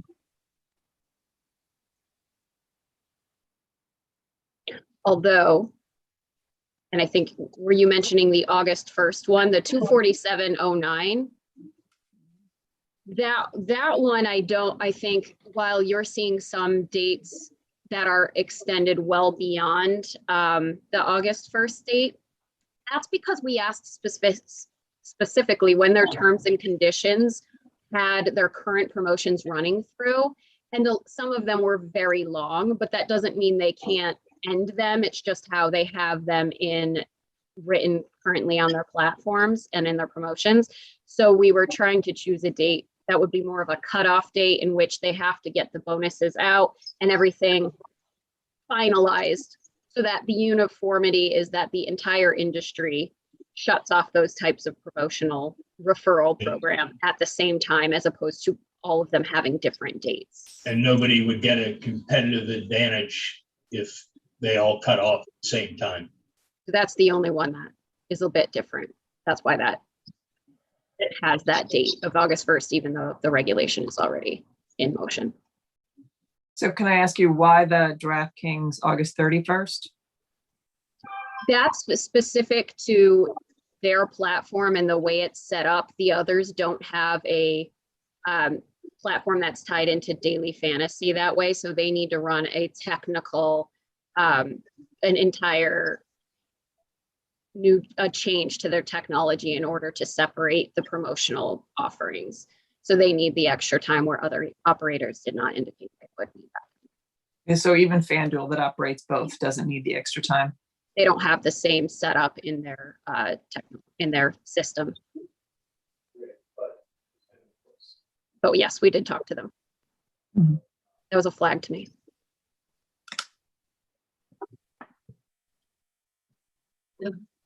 Perhaps we should look at them separately and deal with the promotional offers first. Does that help, Crystal? Sure. So commissioners, do you, other than the question that was raised, did Crystal and Bruce's explanation answer questions, and should we move on that?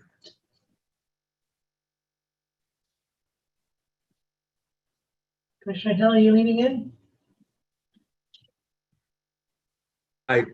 I'm comfortable moving forward. I just want to make sure everybody has shared their opinions.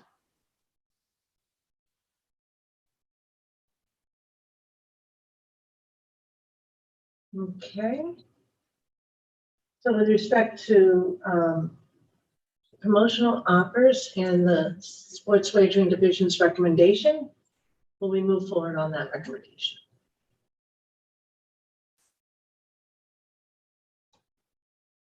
Madam Chair, I would move that in accordance with 205 CMR 202.023, the commission issue a waiver to all licensed sports wagering operators from the requirements outlined in 205 CMR 247.094 through August 1st, 2023, as granting the waiver meets the requirements specified in 205 CMR 102.034 and is consistent with the purposes of GL Chapter 23N.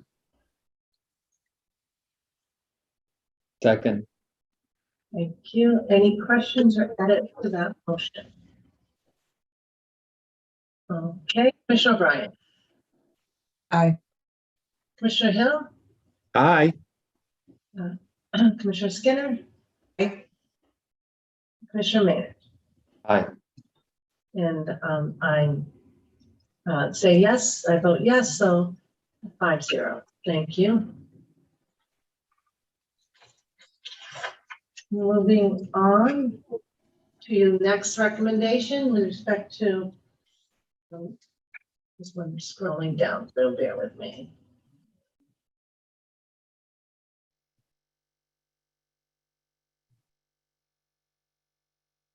With respect to 247.093 and the DraftKings exception. Do I have a motion on that? Or a question or comment? Any further clarification needed? All right. Commissioner Skinner? I move that in accordance with 205 CMR 202.023, the commission issue a waiver to DraftKings from the requirements outlined in 205 CMR 247.093 through August 31st, 2023, as granting the waiver meets the requirements specified in 205 CMR 102.034 and is consistent with the purposes of General Laws, Chapter 23N. Second. Excellent. Any edits, comments? Okay. Commissioner O'Brien? Aye. Commissioner Hill? Aye. Commissioner Skinner? Aye. Commissioner Maynard? Aye. I vote yes. 5-0.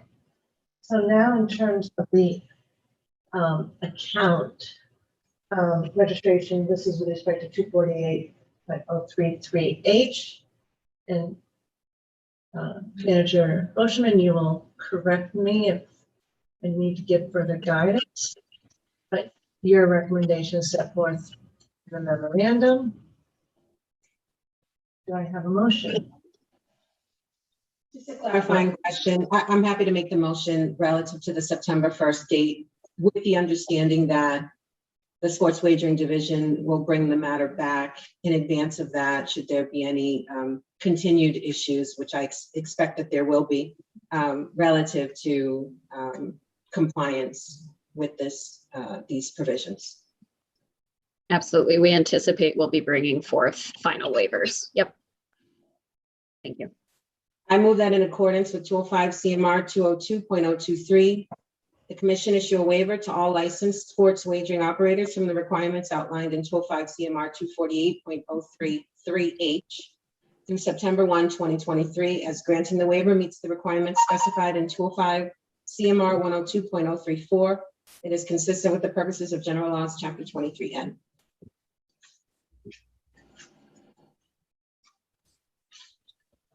Second. Great. Any questions, edits? All right, Commissioner O'Brien. Aye. Commissioner Hill. Aye. Commissioner Skinner. Aye. Commissioner Maynard. Aye. I vote yes, 5-0. All right. The Sports Wagering Division has made a recommendation with respect to the age and identity verification. 248.044. Do I have a motion? Madam Chair, I move that in accordance with 205 CMR 202.023, the commission issue a waiver to all licensed sports wagering operators from the requirements outlined in 205 CMR 248.044 through September 1, 2023, as granting the waiver meets the requirements specified in 205 CMR 102.034 and is consistent with the purposes of General Laws, Chapter 23N. Second. Edits, comments? Commissioner O'Brien. Aye. Commissioner Hill. Aye. Commissioner Skinner. Aye. Commissioner Maynard. Aye. Oh, yes, 5-0. Great, thank you. We'll get these updates out, and that is all for me today. That's all set for you. Thank you very much, Manager Oshman, and it's nice to see you. Okay.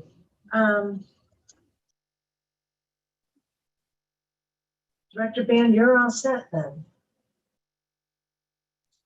Yes, ma'am. Thank you. Okay, excellent. Have a good day. You too. All right, thank you. And then we're going to move to legal. And I see Councilor Grossman. I see we've got Councilor Macarius on. Who's taking the lead today? Good morning, Madam Chair and Commissioners. So we have Good 3 morning. items from legal today. The first is the draft of 205 CMR 230, review of a proposed agreement with the Category 3 licensee that begins on page 58 of your packet. And I will turn it over to Mina Macarius from A&K to walk us through that draft. Thank you, Carrie, and good morning, Madam Chair and Commissioners.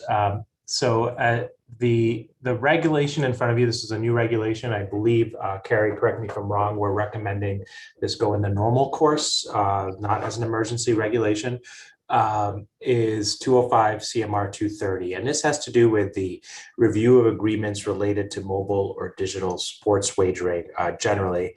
And it sets out a process for Category 1 or 2 operators to obtain commission approval of agreements with Category 3 licensees. That's contemplated in the statute in 23N section 6B4. And this is intended to implement your review of that. It is broad in that it covers presumptively any agreement or an amendment to an agreement between Cat 1 and 2 operators and Category 3 operators. There are some, so just to walk through sort of the layout of it, 230.011 sets that basic standard. 230.012 provides 2 basic exceptions to that. One are amendments as to form. That's the second one, sort of the easy kind of technical corrections don't always have to come back before the commission. The more substantive one is acceptance of standardized consumer terms of service in order to place a wager from one operator to another, to the extent there is, once there is a relationship, there isn't a need to necessarily have every single piece of paper covered that way. It's for the broader agreements. And the general gist of this is in reviewing the agreements, you would be authorized or expected to think about them the same way you'd be reviewing the applications in general, and taking all of the same facts into account that you have during licensing. The section 4 here, 231.014, contemplates preliminary approval so that if necessary, operations can proceed while review is ongoing in certain circumstances. The commission has discretion whether or not to grant that under this regulation.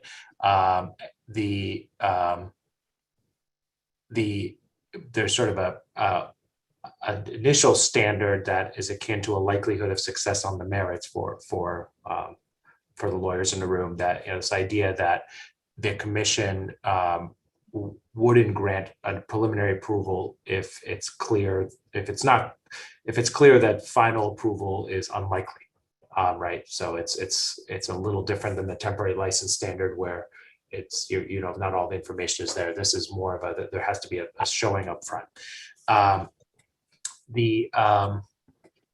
If preliminary approval is given, the commission, that approval lasts until you make a final determination, positive or negative, on the final approval.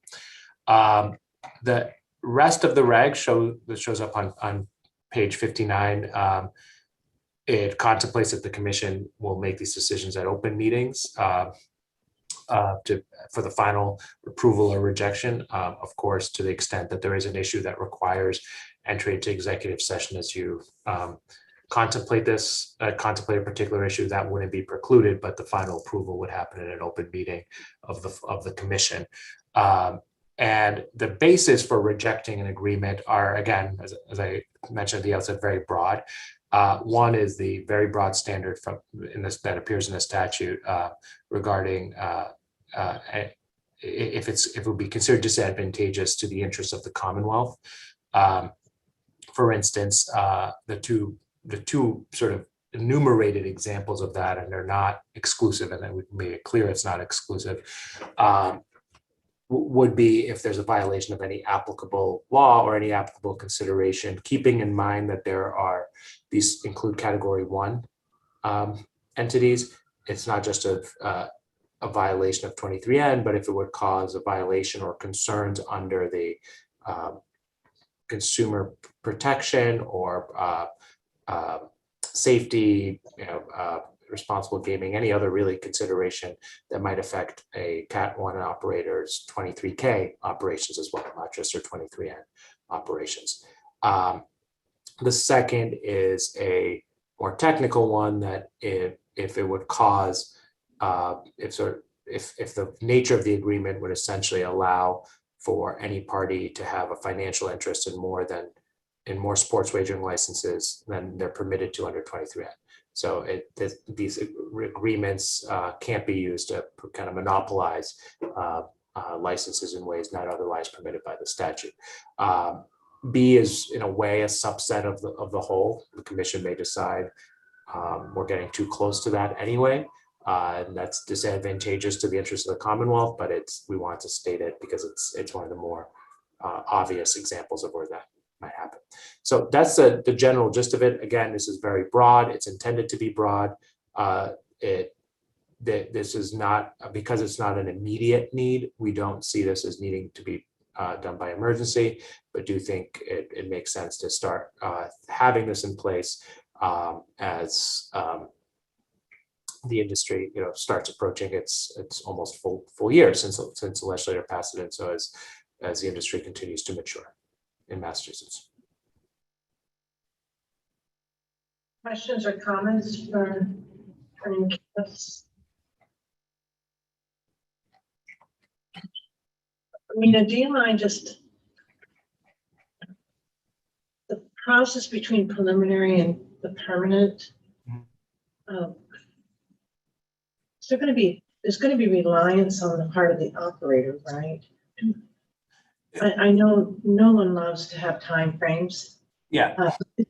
Were you thinking about that? Like, I'm trying to imagine the steps between, just from a practical point of view, what it looks like.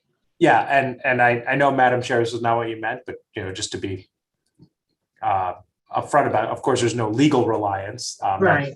But I think one way to think about it is when the commission, we didn't want to set up a strict timeline one way or another, because these agreements could take a variety of forms, and so some may require more intensive review than others, and the timing, could be different for that. The way that we're contemplating it is if when you're presented with an agreement, the person asking for approval, the sort of the parties asking for approval together, if they would like preliminary approval, they will have to make the case to you that preliminary approval is appropriate, it's necessary. And I think that would be an appropriate time for the commission to address issues such as, if we ultimately deny this, what will be the effect on patrons? Kind of hearkening back to some of the conversations we had on temporary licenses. What happens if we unwind this relationship? What does that look like? And I think you can be very flexible in the timeframes you set. So for instance, if you ultimately deny an application, it is deemed, it would be deemed withdrawn, but you might, for instance, at that point, allow the preliminary to extend for a little bit longer, or to sort of have a wind down period. It also kind of puts the onus on the parties coming to you to give you a good understanding of why the agreement is likely to be okay in the first place. And so that really preliminary approvals should be used to do additional due diligence on issues that might not be immediately apparent, but are not going to be, for one way to think about them, sort of aren't going to be deal breakers, but kind of are more logistical, or might be more technical issues of, okay, well, how exactly are they going to collaborate? What exactly are they going to do on shared networks, for instance, and to give the commission, the sports wagering division, the IAB, depending on whoever it is, whoever needs to look at a particular agreement that time. But it will depend on how the commission's comfort with preliminary approval. I suspect will depend on what the ask is, what they're collaborating to do, and how much needs to be set up front to do that, whether it's appropriate or not.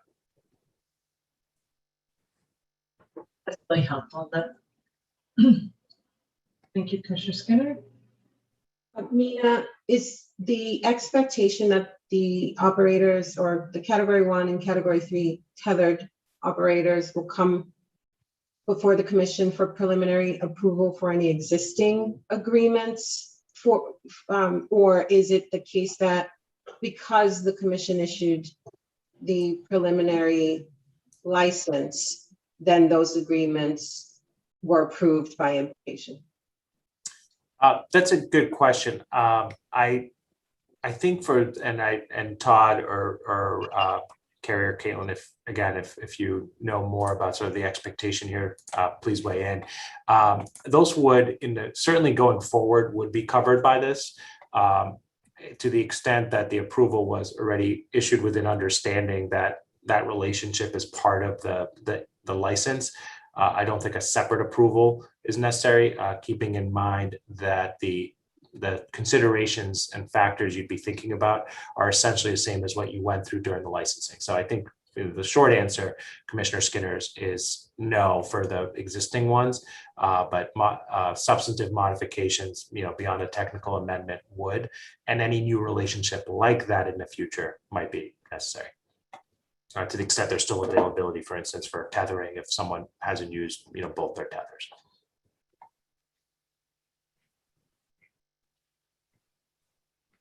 Further comments, questions on this regulation?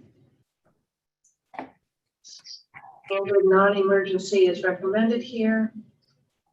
Do I have a motion then?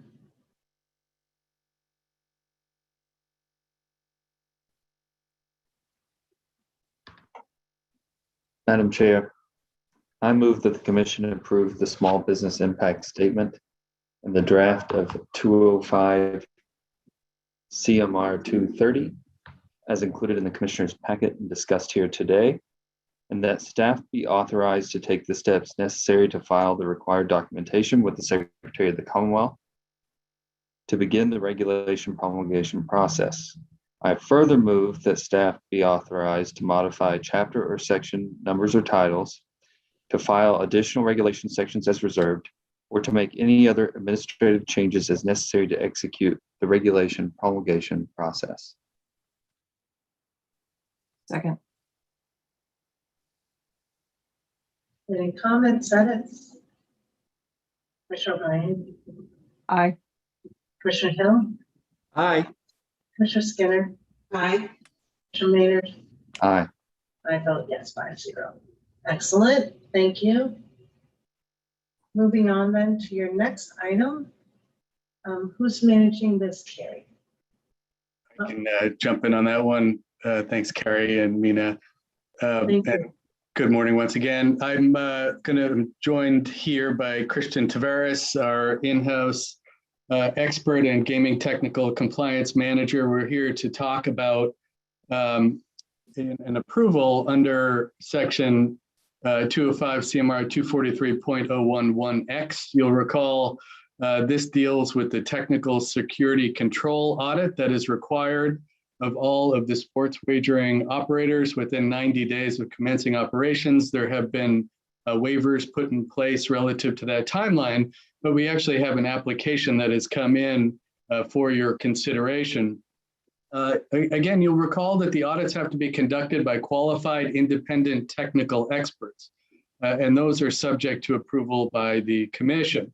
The regulations do set out the standards by which such an application should be reviewed, and we'll walk through those momentarily. We can also talk a little bit about what the technical security control audit is, and that is also set out in the regulations, and certainly Christian can get into a little bit more detail if that would be helpful.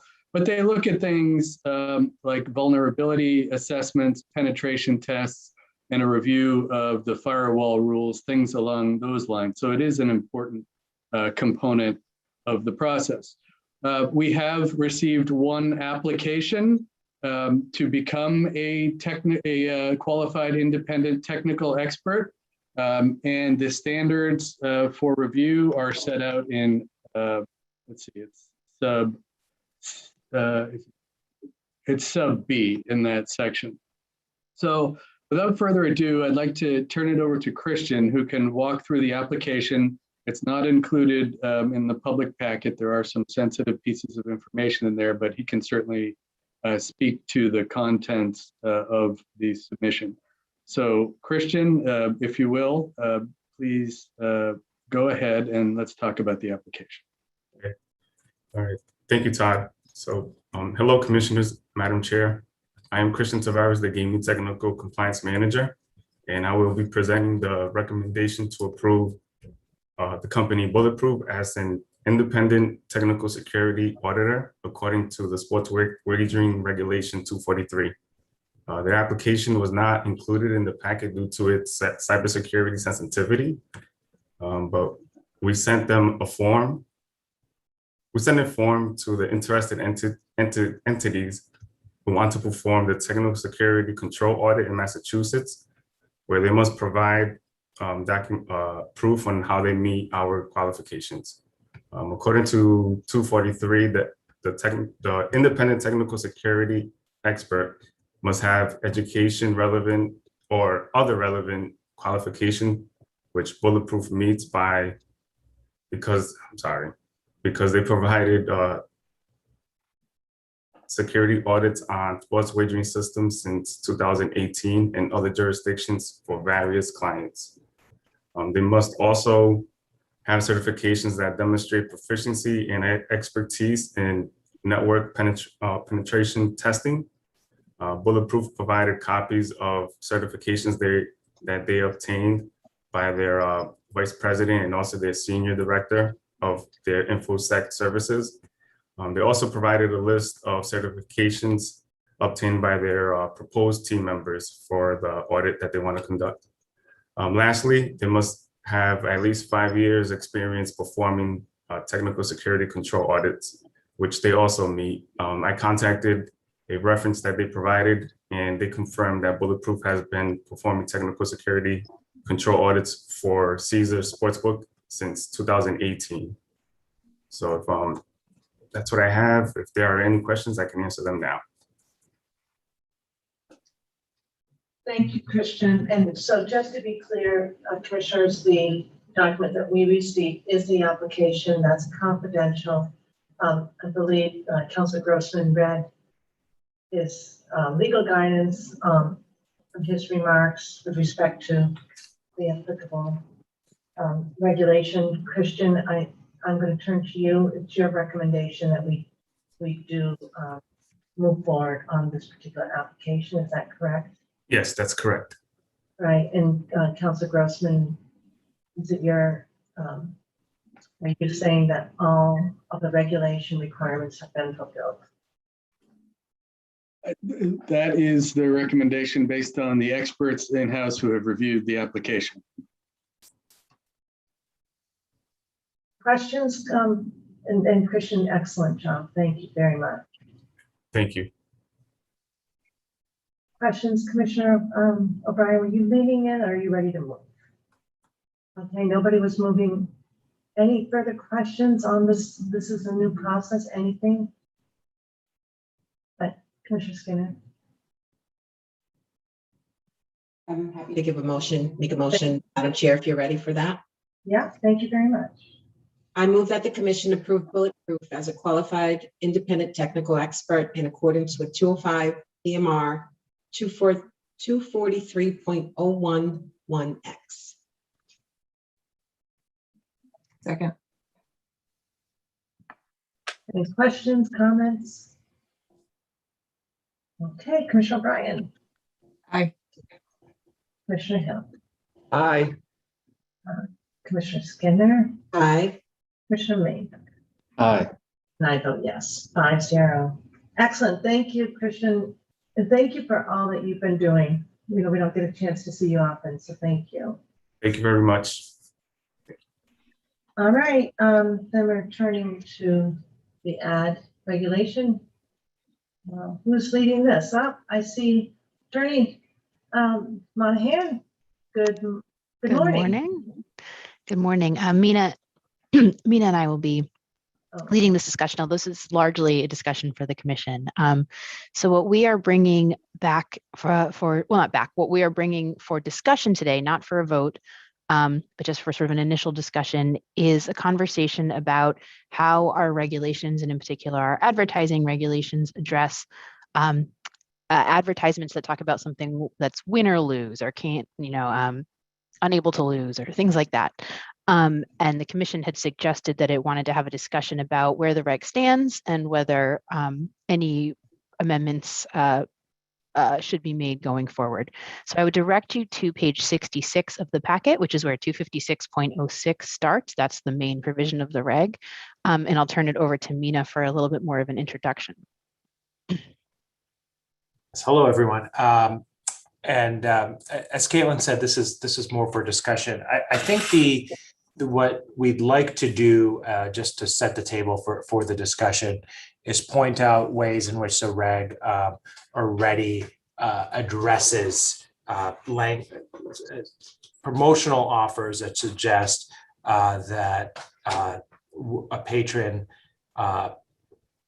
will succeed, win or lose, and how that might be addressed by the commission.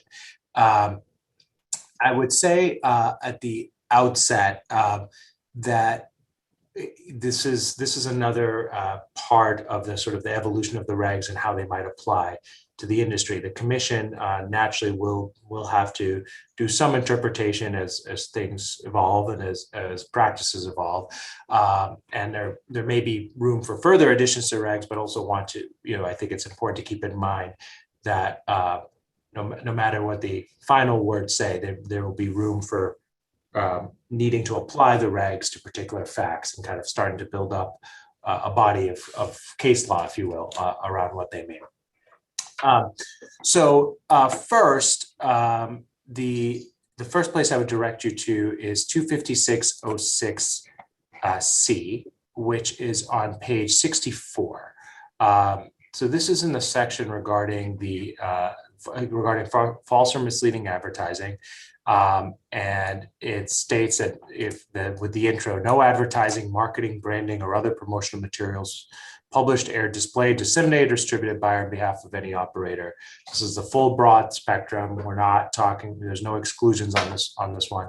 Shall, and C says imply or promote sports wagering as free of risk in general or in connection with a particular promotion or sports wagering offer.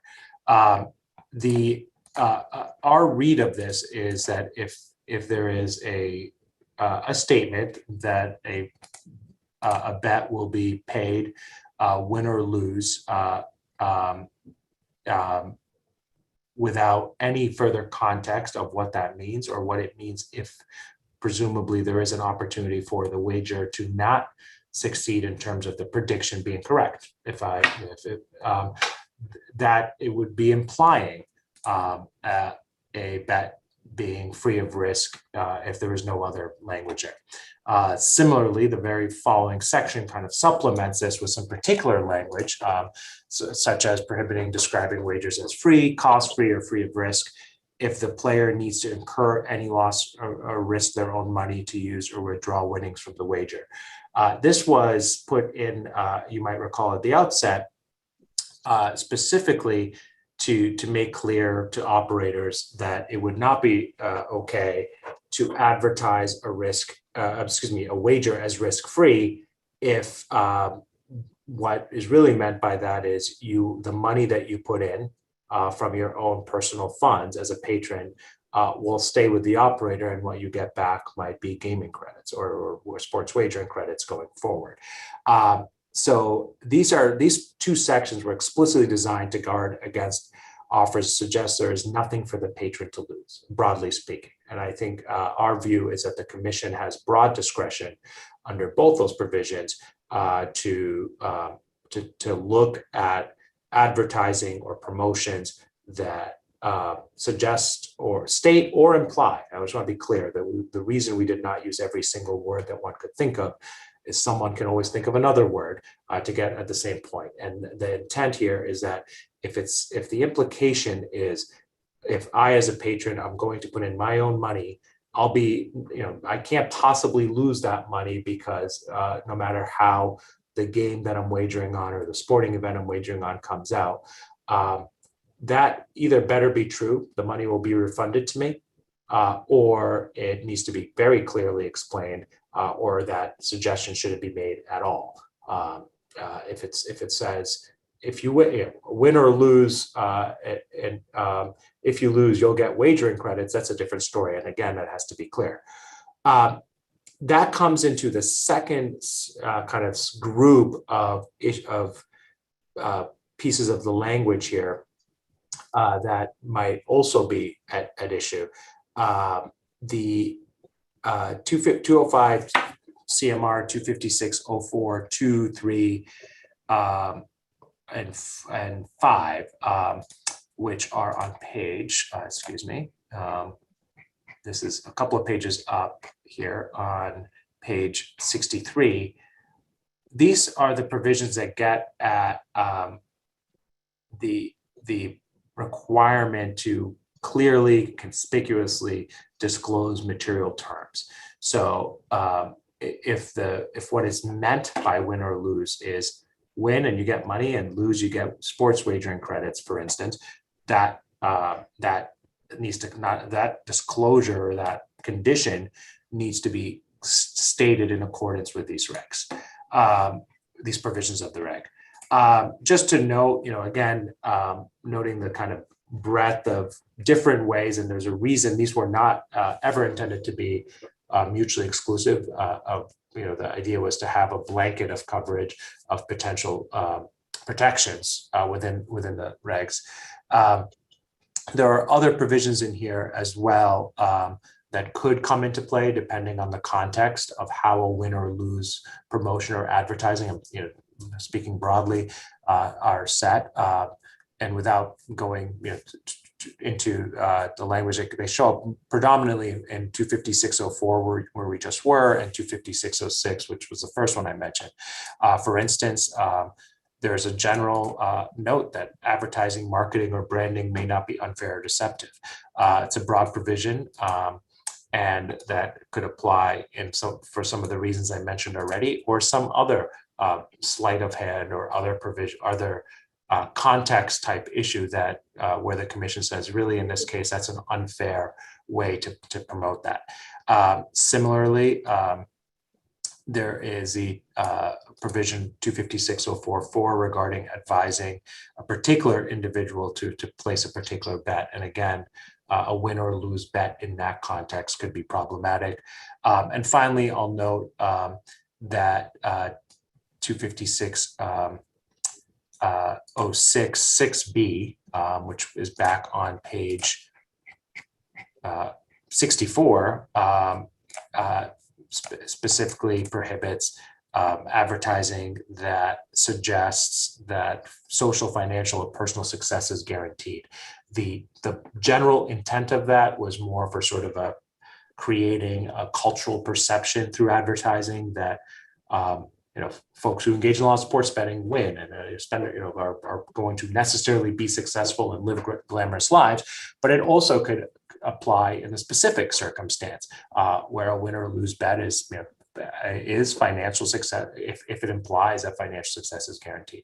So the big takeaway, and I know sort of very quickly went through a lot of different provisions here, is that in our view there is an intermeshed group of regulations already in place to catch different ways in which someone might want to use advertising or promotions that suggest that there is everything to be gained but nothing to be lost from playing, without fairly and accurately describing what could happen to someone's actual money from their bank account if the wager does not go the way that they hoped it would.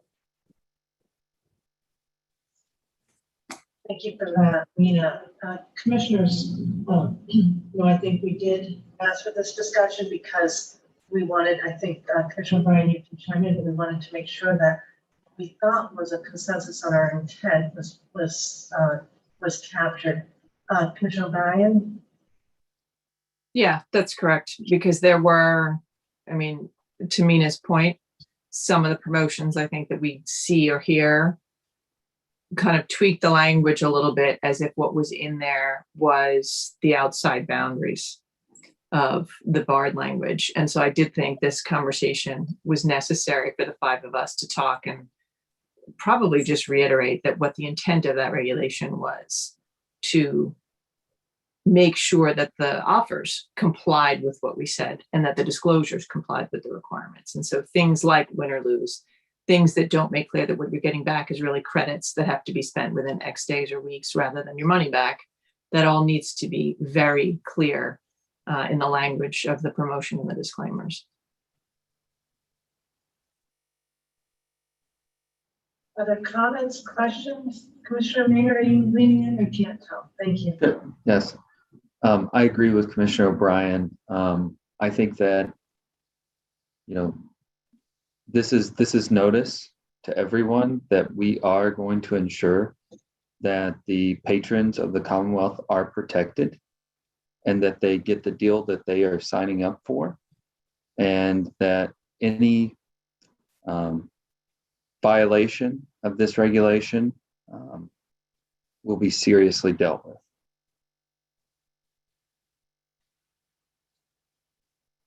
Commissioner Miller, Commissioner Skinner? Nothing to add to that, Madam Chair. I think we're all on board. By Commissioner Skinner.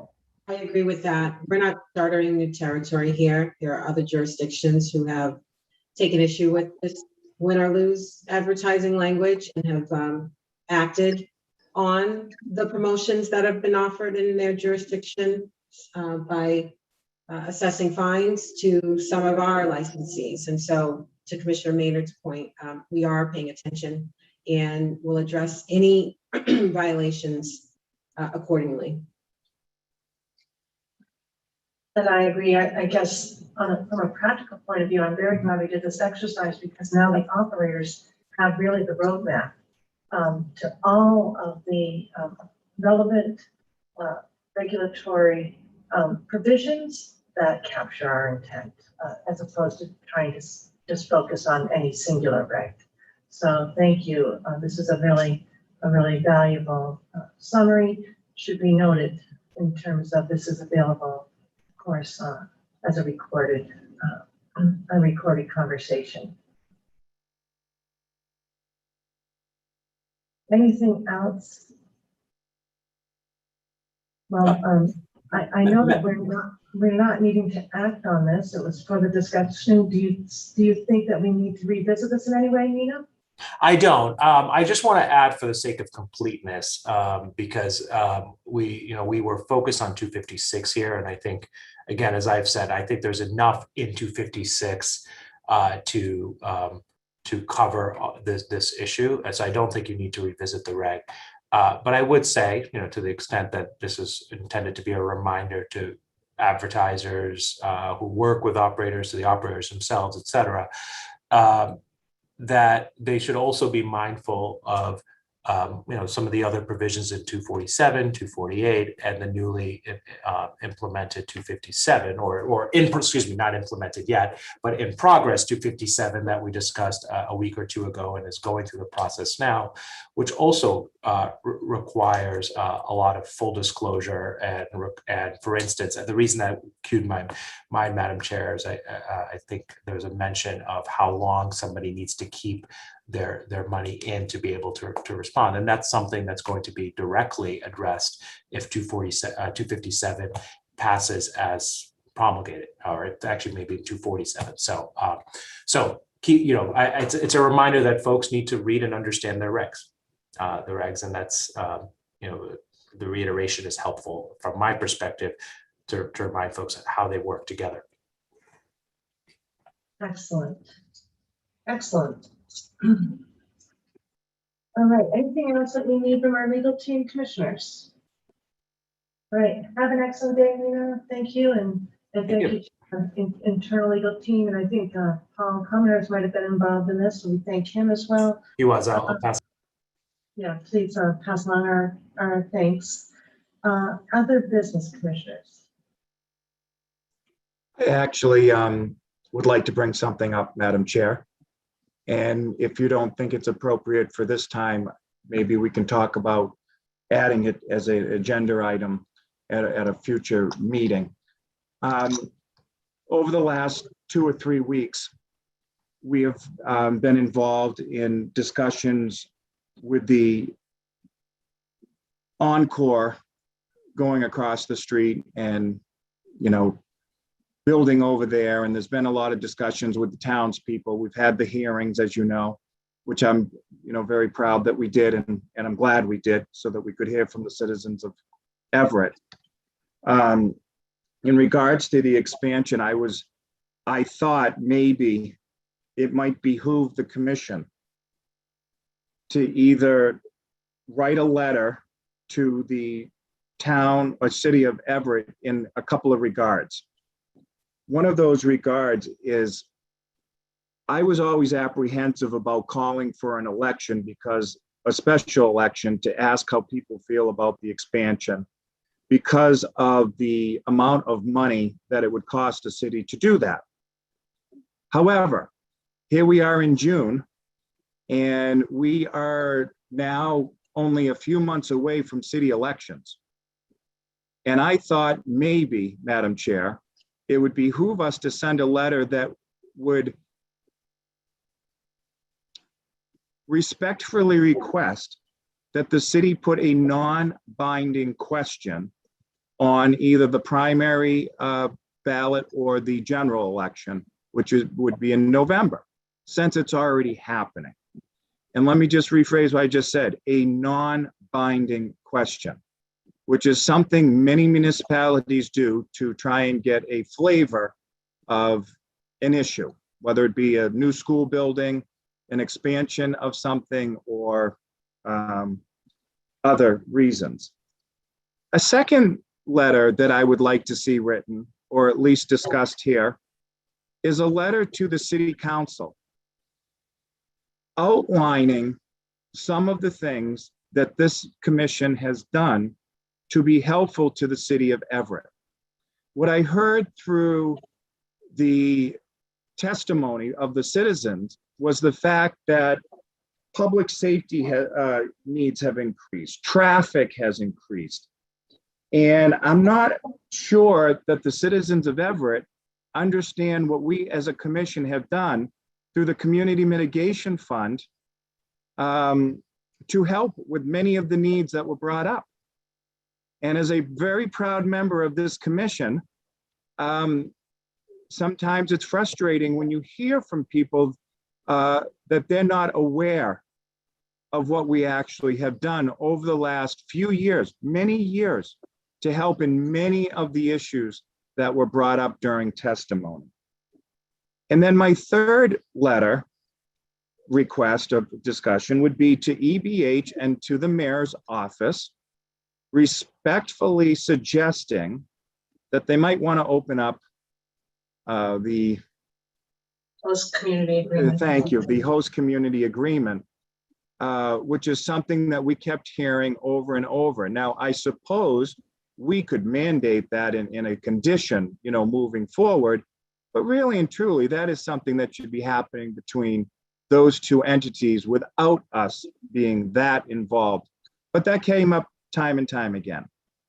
So, Madam Chair, these were three issues that I was thinking about over the last couple of weeks that I wanted to bring to the attention of the commission to see how they felt, take their temperature, which I love, so that we can respond to what we heard from the citizens of Everett, but at the same time, letting the process move forward in a way where we are not mucking things up.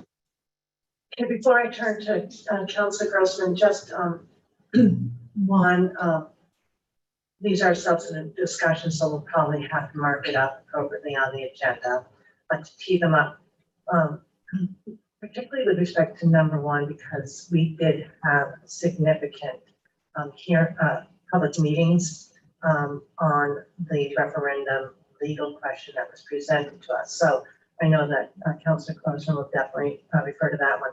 With respect to your second letter, we can put it on the agenda if Councilor Grossman thinks that's necessary. We always like to make sure that folks understand all the work. So perhaps that one we could reach a consensus today that it could be a letter could be drafted on that, and that's with respect to you were really talking about community mitigation. Certainly, I appreciate that you noted that we've had multiple public hearings on this to get input, and then on the third one, that topic has certainly come up. We haven't taken formal action on the host community agreement, but it certainly came up at our hearing. So I would turn to Councilor Grossman as to what steps, if any, we would have to take to submit a letter of that nature with respect to Commissioner Hill's third request. I'm happy to address that. The first thing I would pick up on, though, as you did, Madam Chair, is that this is not on the agenda for today, and these are very substantive issues and really shouldn't be talking about this. I mean, certainly the petitioner is not aware that we're even talking about it right now and may have something to say about some of this. There's certainly also a lot of legal issues tangled up in all three of those issues that were just raised that want to make sure that the commissioner is fully apprised of. We could draft letters so you could see what they might look like if we're so inclined, but I think this would probably all be best to be marked up for discussion in the future. My suggestion on the drafting was with respect to only the second one, because that seemed a little bit less legal, but we can take your advice and wait to get briefed before anybody engages in any work. That makes sense to my fellow commissioners. What I like, Commissioner Hill, is that you've raised these, but we just probably have to mark them up and tee them up so that all interested parties, and we can get prepared to be able to. Commissioners, other thoughts? Madam Chair, I just agree that I'm glad that Commissioner Hill raised the issue. Oftentimes, and I've said it in the office, so I'll say it publicly, Commissioners, are limited in their statutory abilities. And sometimes to move something forward, you've got to bring it up in a public meeting. So I appreciate it, Commissioner Hill. Yeah, absolutely. And I know usually we have commissioner updates at the end. It's probably that's, exactly. So I always welcome these kinds of issues being raised. And if it can be done in advance, even better, but sometimes we just need to talk about it right here in public. So we just can't necessarily act. And so the interested parties, we can certainly cite them to today's preliminary discussion from Commissioner Hill. I knew this would be a multi-step process. I figured. All right. Anything else you want to add to that request, or are we ready for a motion to adjourn? Commissioner Skinner, were you leaning in for that? Well, I was going to give an update, and so it probably, this item probably falls under commissioner updates. So if we could go backwards just a little bit. The procurement team has identified and selected an audit firm, an independent auditor, in connection with the DEI audit of all of the Category 1 licensees. And so it is a firm that we are very familiar with. RSM was the successful bidder. And next steps are to formally notify the licensees that the commission is undertaking this audit. And we expect that to occur next week. There is also the business of finalizing the statement of work with RSM, and we expect that to be well underway next week as well. That's excellent news. Thank you, Commissioner Skinner.